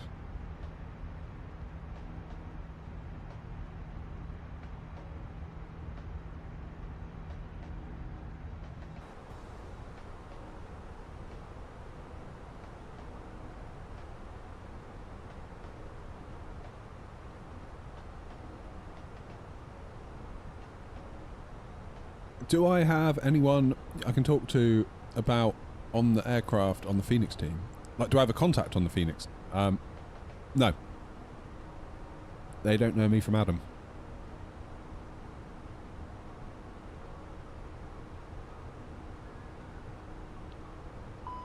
Why do these people even come into the live streams? Oh, I don't know. I mean, it's YouTube Vertical. YouTube Vertical. A lot of great people have come through YouTube Vertical and gotten familiar with the stream and then come back and watched like a Twitch stream or a YouTube horizontal version stream, the proper stream, if you like. But YouTube Vertical definitely casts quite a wide net, and therefore you tend to pick up some less interested viewers, let's put it that way. Airbus or Boeing? Game name.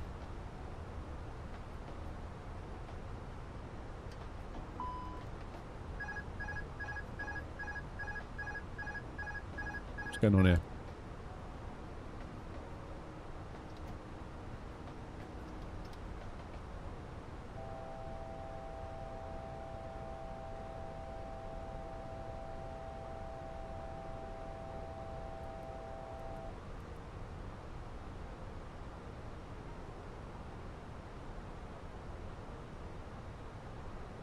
Why is my plane autopilot disconnected? Because it dropped below the speed it needed.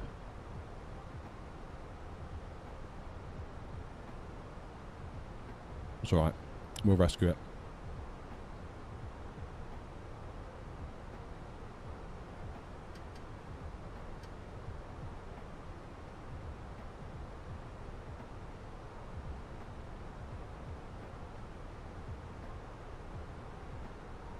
That'll teach me to leave the speed brakes out while eating a sandwich.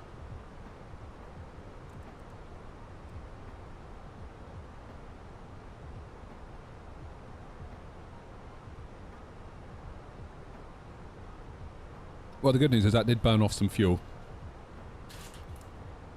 Just say it's Roblox. Yeah, right.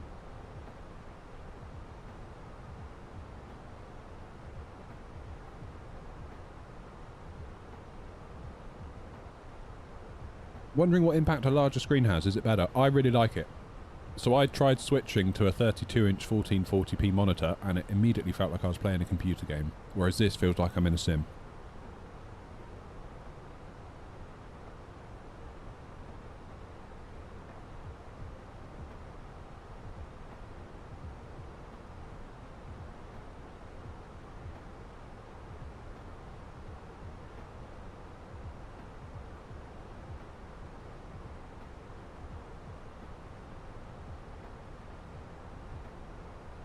I don't think so, Grumpy.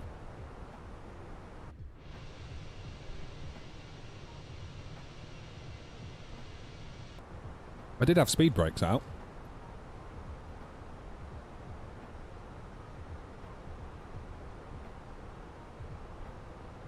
I'm about an arm's length away from the screen. Maybe a bit more. It's slowly speeding up.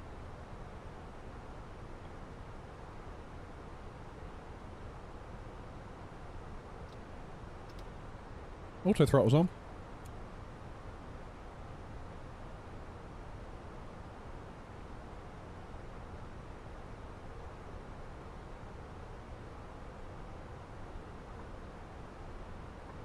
That's right, we got to descend in a minute. We'll be right.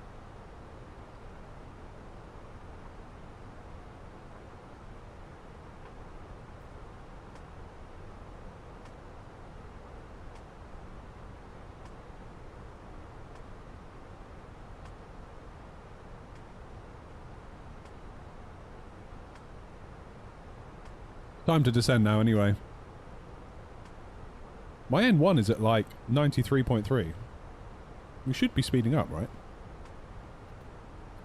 Well, let's check for traffic.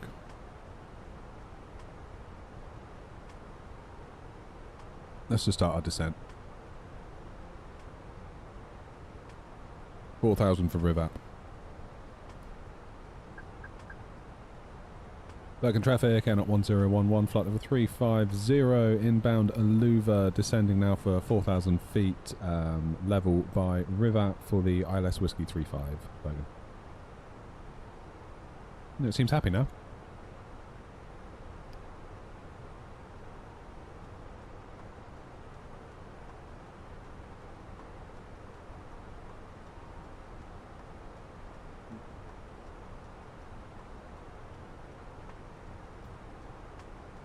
I've got grumpy and happy in. Blimey.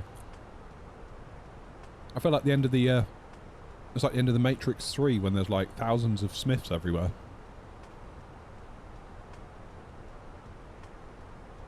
Yeah, you might want to get a monitor, David.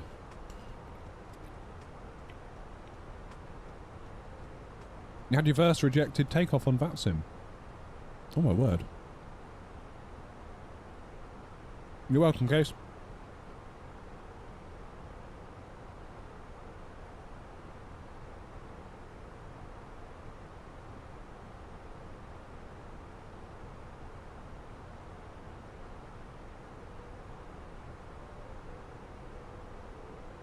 If you're on a laptop, David, maybe like to keep it as light as possible, go 1080p.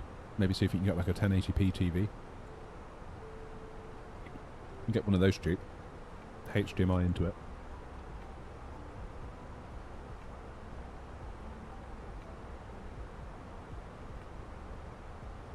I did, Lachlan. Was that you?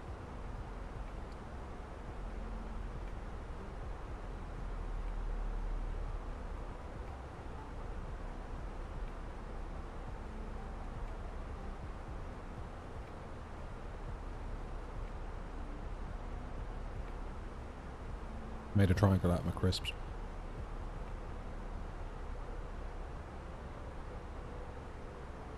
You're not a fan, Mystic? I understand. Me neither.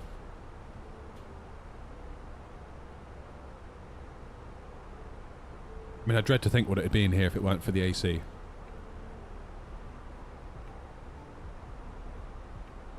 I dread to think. I did struggle to sleep last night. It was tough last night. Like I say, we've got these, I think they're called dormer windows in the roof.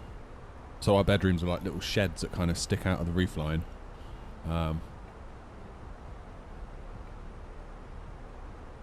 So they tend to absorb all the heat because I don't think they're insulated very well at all, to be honest. I'd be tempted to rip off the linings, the inner linings, and put some Celotex in there or something, but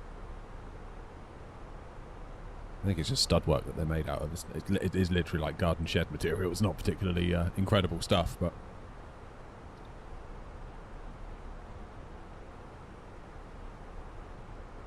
cheers, Grumpy.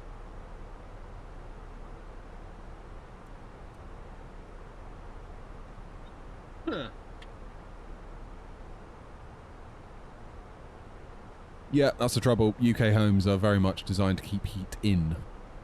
And once it gets in, we don't like it getting out, which is fine until it gets to summer. So, what are you going to do, eh? What are you going to do?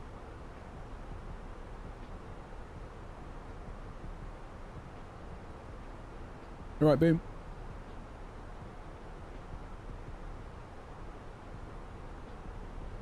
Again, it feels like aircon all round might be the answer. But then that doesn't really help the situation, does it? Because it's like we're just putting more CO2 into the atmosphere to keep ourselves cool because we've already made it hot with CO2. So it's like, wow. That seems suboptimal.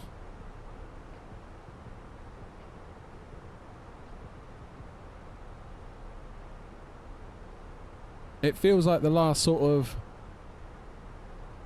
Yeah, the last sort of 5 years, things have been getting a lot hotter. Who knows? I mean, this might just be a blip and then it'll be gone. We might have a rubbish summer. You never know.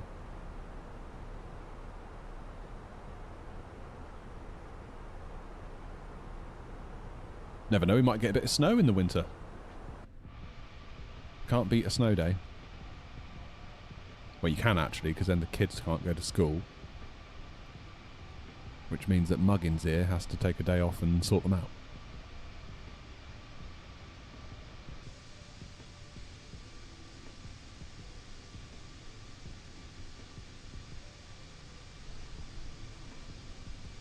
What's the temperatures up in Scotland, Mystic? I was watching a Steve Marsh video last night. I don't know if any of you watch Steve Marsh, but you should do if you don't. He's a lovely guy. And he was in Montrose and he went to the beach on Sunday, I think it was, and he said it was like 20, which he said is pretty nice and warm, but yeah, he felt very much like it was they were getting the lighter end of it. I mean, overcast is my favourite weather. Not raining, overcast, maximum of 17 degrees. That's my kind of weather. I love it.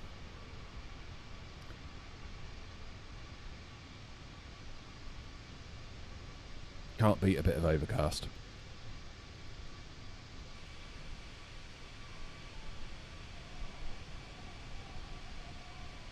It seems that my little progress bar at the top has frozen. I don't really know why.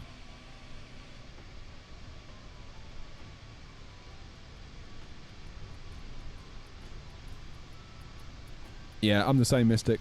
I don't like the heat. Well, I know some people do. Like, got neighbours out there loving this. This is like, oh, it's brilliant. Sat in the garden, roasting away.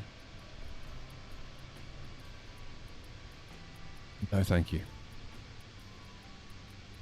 I mean, there's a pretty good reason why I built a shed with no windows. Just a door that is also opaque. I'm an indoor enthusiast.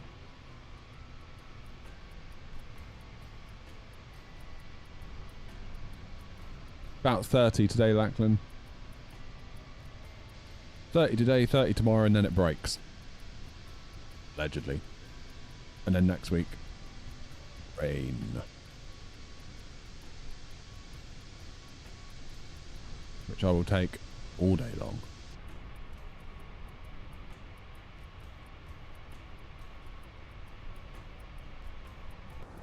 Speaking of, what's the temperature in Bergen? 11. That's more like it. Look at that. Okay, so alarmingly now it says that we're going to have too much fuel on board when we land.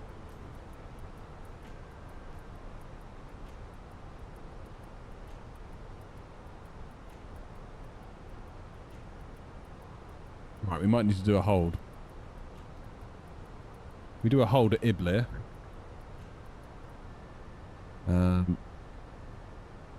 We will enter on track 059.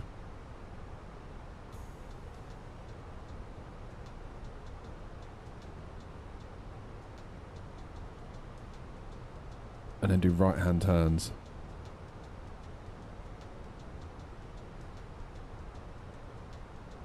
No, that can't be right. I always struggle doing holds. Track 159.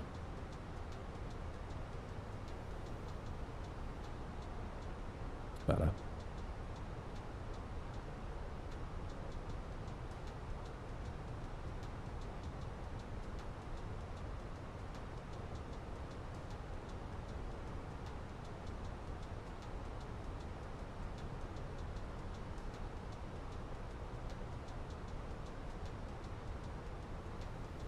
Or we hold at Auckland. That could be the other thing to do. Auckland, hold.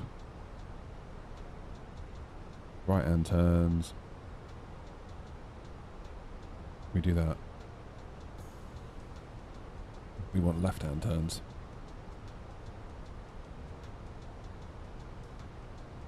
Let's delete the hold at Iblir.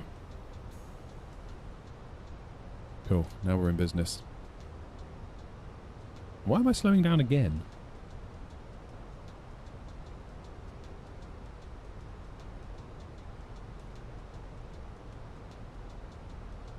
You've been given a thunderstorm warning? Really?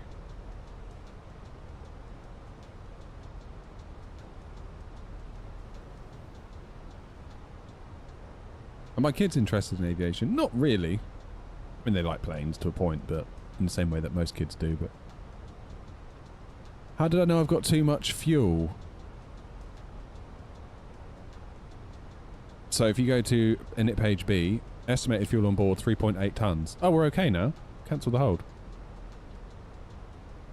I think we're going to be alright.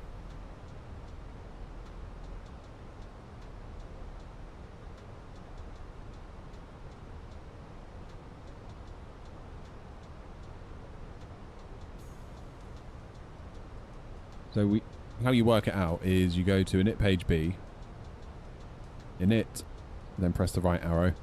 Zero fuel weight is 74 tons. So that's the weight of the aircraft, the weight of all the passengers, the weight of all the bags, the weight of all the crap on board.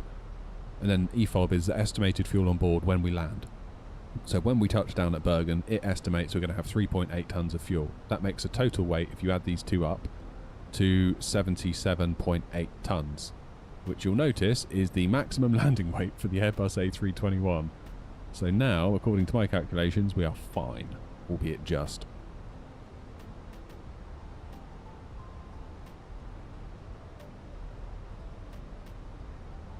Now, if we're too heavy, a hold at this point would be very sensible. But I think we're going to get away with it. Traffic check.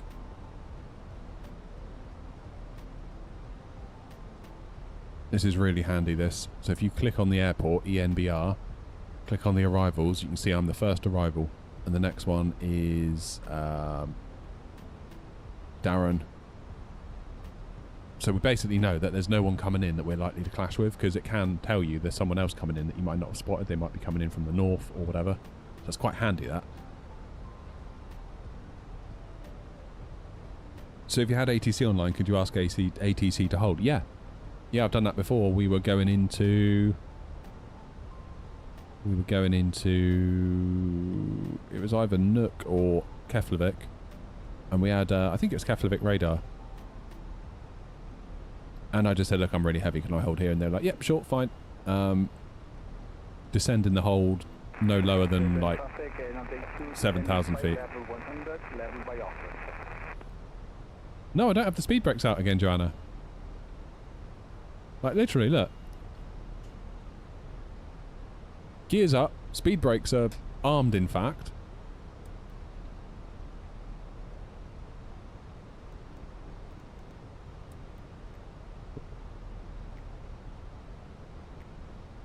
But weirdly, they're not arming.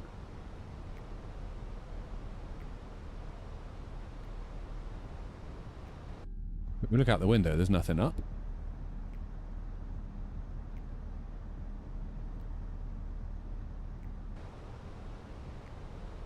I mean, I've got a cost index of 5. Maybe that needs to be raised. What happens if I raise the cost index?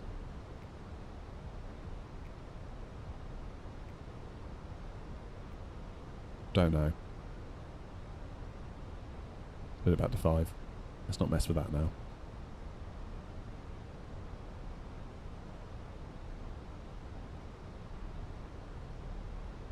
Yeah, if you need any help from ATC while you're online, ask, basically.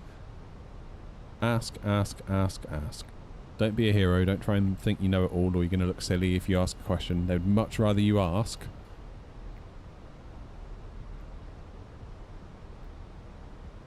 And them explain, rather than you presume and then make a mess and then cause problems for everyone else.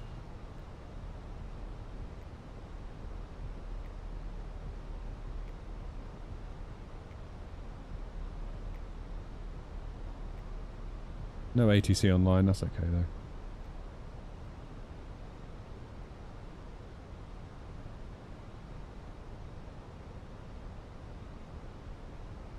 Can we choose a stand now? Should we go for 1.8? EMBR. Let's go for gate.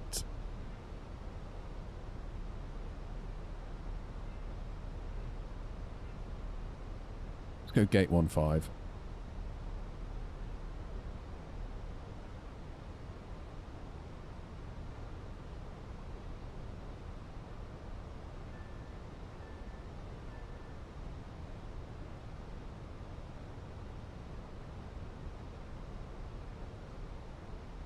Yeah, I can't work this one out. Why we're struggling like that.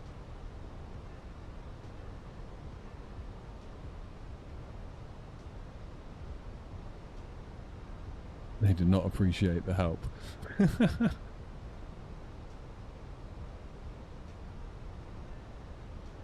At 10,000 feet, seatbelts, lights.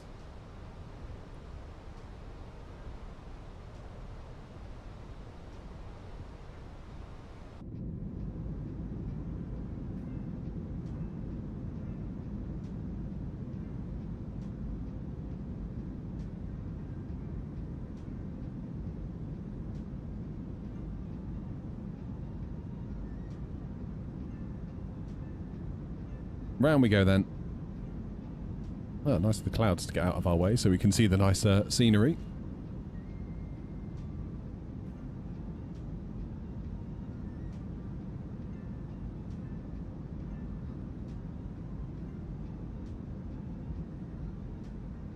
Ladies and gentlemen, we will shortly be landing.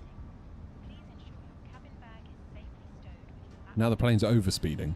tray table must be stowed, armrests down, It's Q&H. you now need to be You're at Bergen. seatbelt fastened. 20 minutes ago, it is 1025. Handing in any rubbish, newspapers, magazines that you do not want to keep. The toilets are no which checks out. Transition level 70.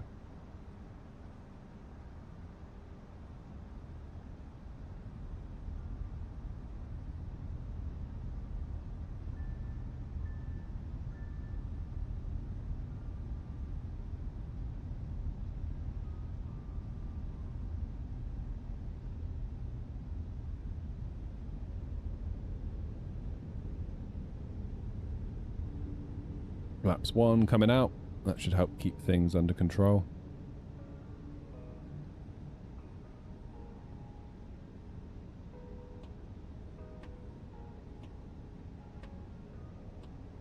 Get the landing system armed.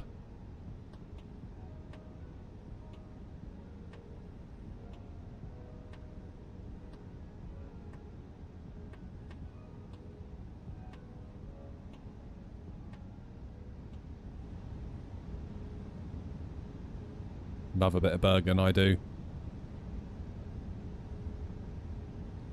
So, on the strength of Heathrow going so well, when we really made sure we had 3 reds all the way down, I'm going to do the same here.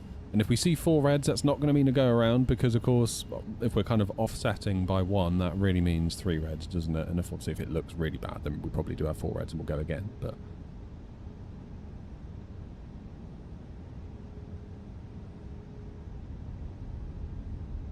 More speed brakes.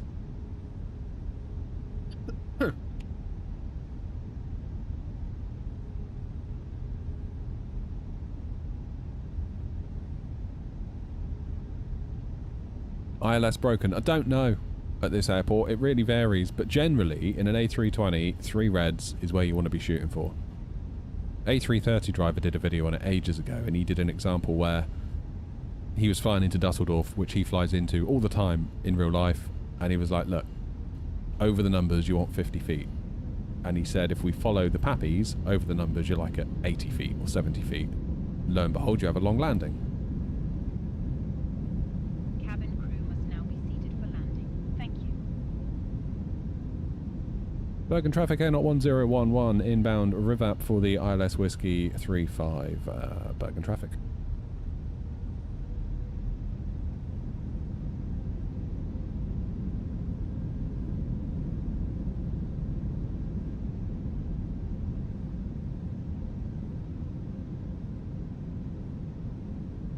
Am I doing another flight after this? No, I'm going to have a break after this and I'll be back later tonight. Got some jobs to do.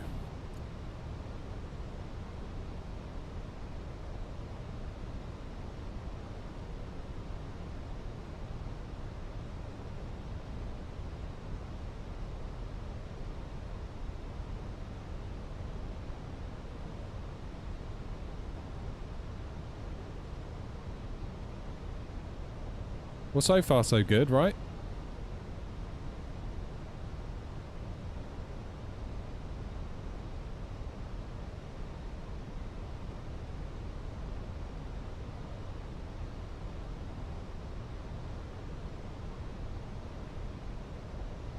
Is Keflavik part of the world at the minute that's like always in daylight or not?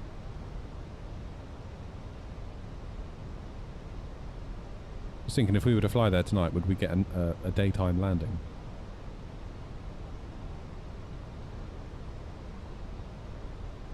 The only thing that's not working, Joanna, is me arming speed brakes.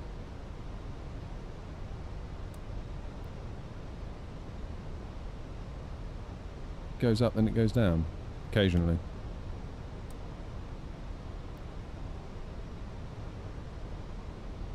Don't know what's going on there. Is that a hardware thing? I'll check Simat Pro when I'm on the ground. Suppose I could check now.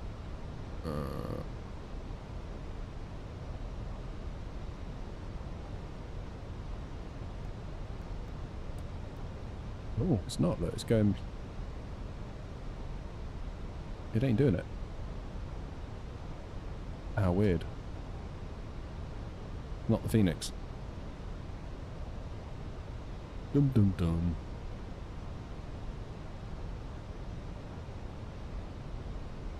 No worries, David. Don't worry about that.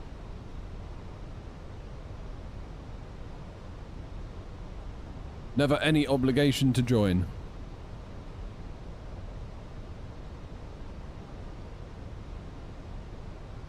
Alright, we should have a decel point coming up. Take us down to 200 knots. Bergen traffic, air knot 1011, flying base for 35.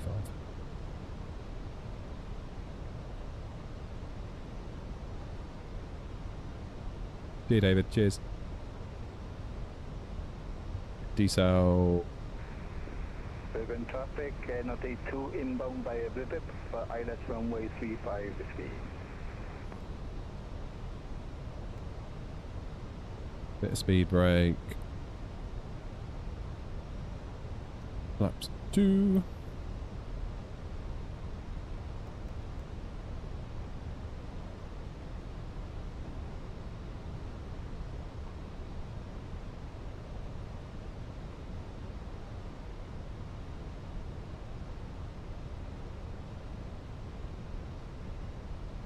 Bergen traffic, air knot 1011, turning final now, 10 miles to run for runway 35, slowing speed 160 knots, which we will maintain until 5 DME Bergen.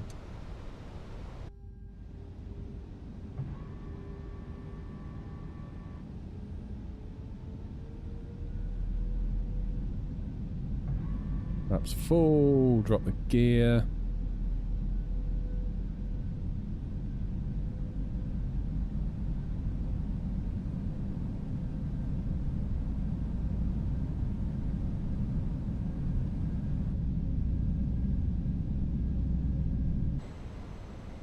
This is my kind of weather.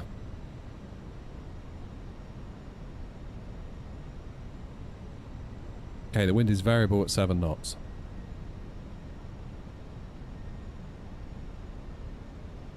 No one else around, just us.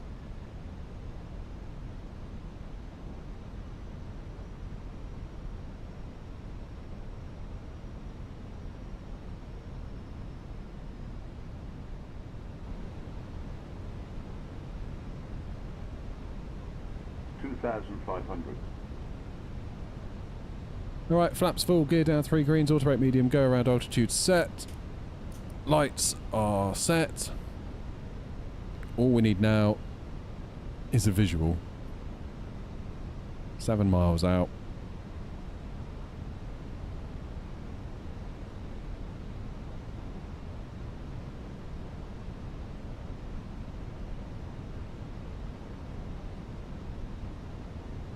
Damn, I am struggling to slow down here. The plane is accelerating. Like, by a lot. I'm at 170 knots.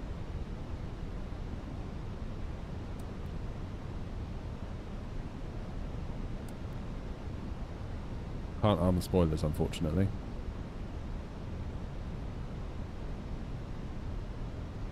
Why is the plane struggling so much? Okay, let's get AP2 on as well, because this could end up being an auto land here if we're not ready for it. Can't slow the plane down, guys. Bergen traffic, NRD2 on inbound runway 35 whiskey with a 15 mile final.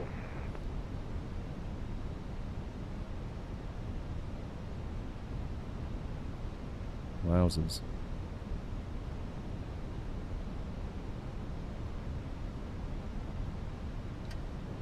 I'm going to lose a little bit of height.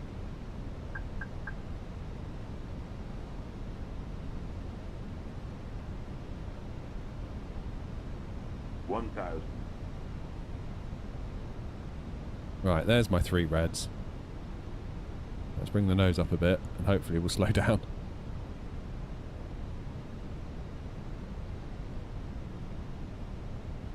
Bergen traffic, out at 1011, short final 35, Bergen.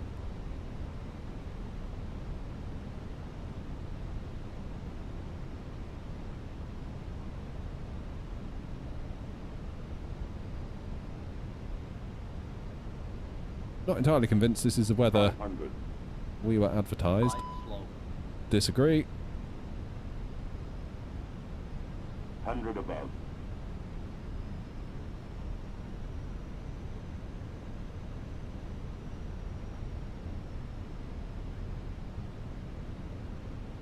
minimum. Continue. 100.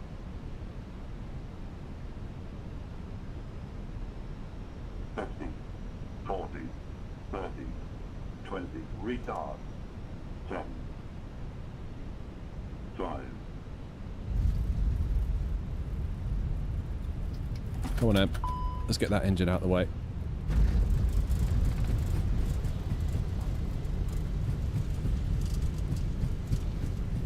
$100 knots. And you're braking.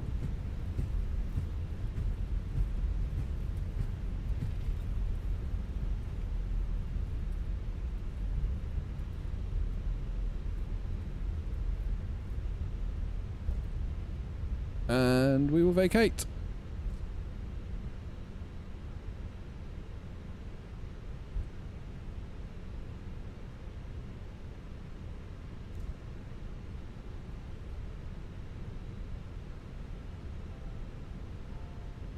We made it. Just. It was a challenging little approach. Bergen traffic, and at 101135 vacated Bergen.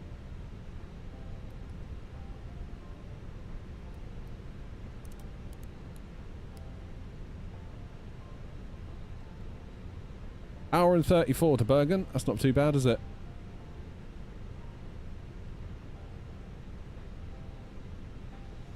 Bergen traffic in at 1011, taxiing to stand 15. Cheers, James. See you, mate. Bergen traffic, NLD2 established on ILS runway 35, whiskey with a 7-mile final.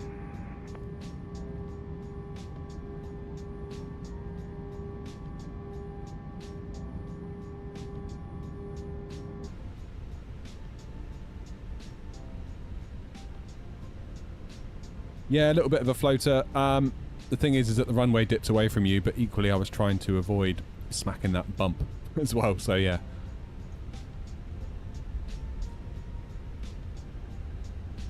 Bergen can be a challenge.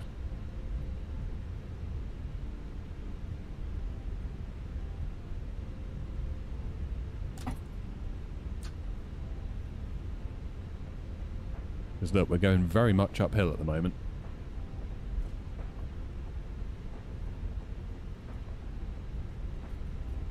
Nice one, Snoop. Cheers, man.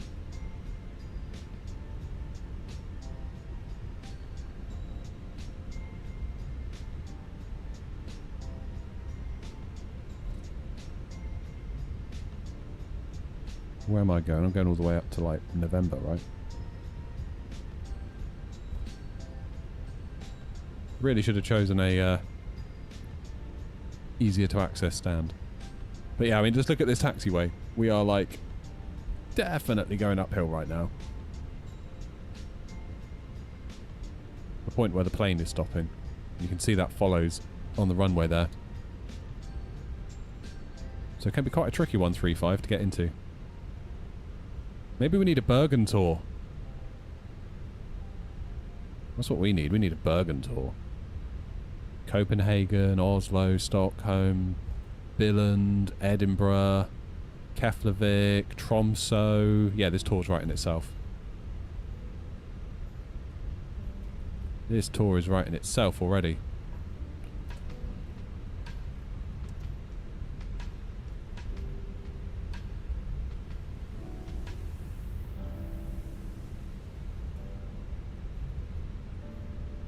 Yeah, Billund. Love Billund.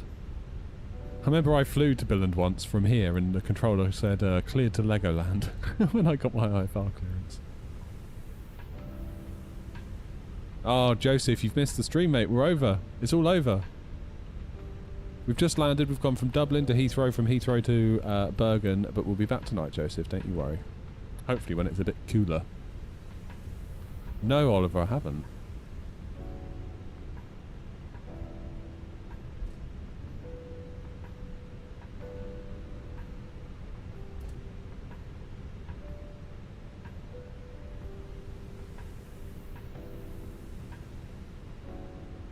Oh, look at this for timing. No pressure.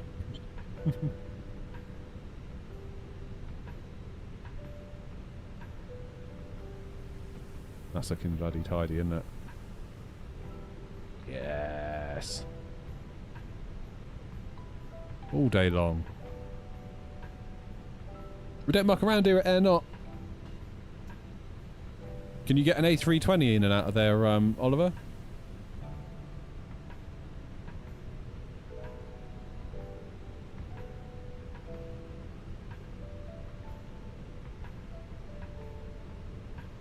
Where else could we go? Kiruna. So many places we could go. Bergen's the next tour, I've decided.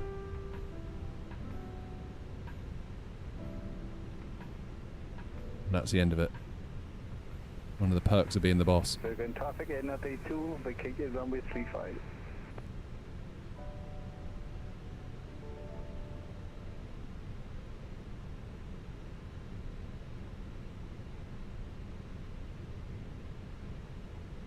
I think I'd much rather do a tour out of Bergen than I would, like, Oslo. Kind of like the smaller, challenging airports, you know? Rather than, like, the big, obvious international hubs. But I like them too, and we'll do tours of them too, but I do love a good... Like, Bristol. I think Bristol's a perfect tour. Because it's like a small, challenging little airport. But it definitely takes some mastering. Same here.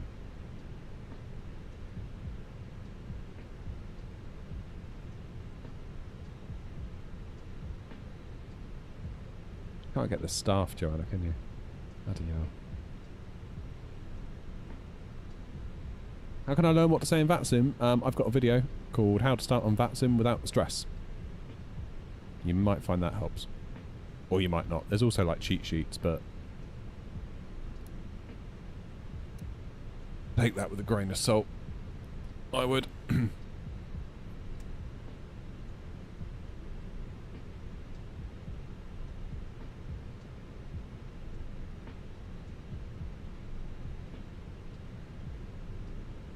Come on, single engine. Thank you for subbing on YouTube. Sorry I can't read your name. Come on, move. Why isn't the plane moving? Am I stuck? I've got like 50% N1.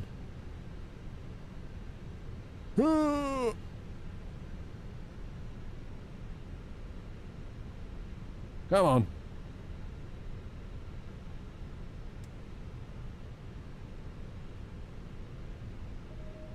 What's going on here? I'm literally not moving.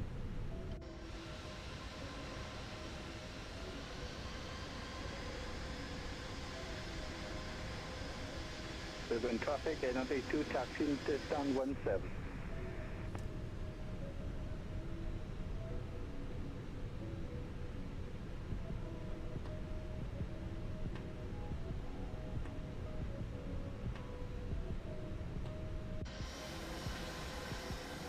It stopped again.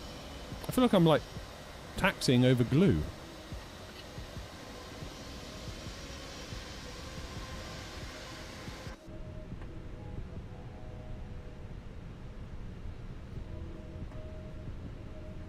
That'll do. Okie dokie then, engine off.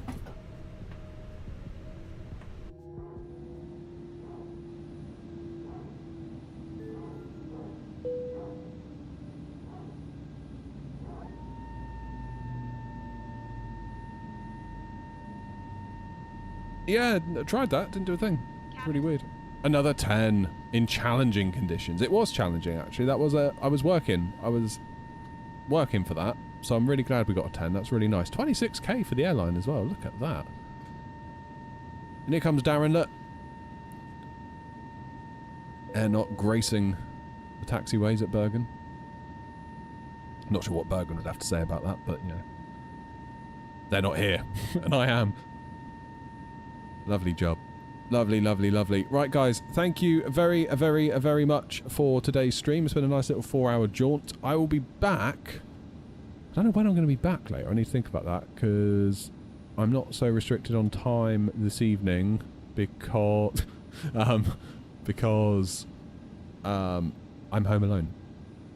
So we can maybe do slightly different times. but I don't want to change the time too much, actually, because that just confuses people. So, yes. Lovely. Right. Plan is I will be...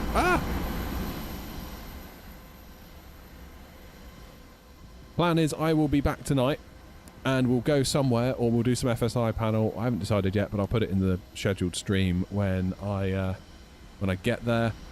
And until then, you will have a lovely rest of your day, afternoon. Hope you do okay in the heat. I'm going to go and check on the dog, because he's probably... might go and spray him with the hose or something, actually. Anyway, I'll see you all again later. Have a lovely rest of your day. I'll see you in a bit. Toodaloo. Bye-bye, bye-bye, bye-bye, bye-bye.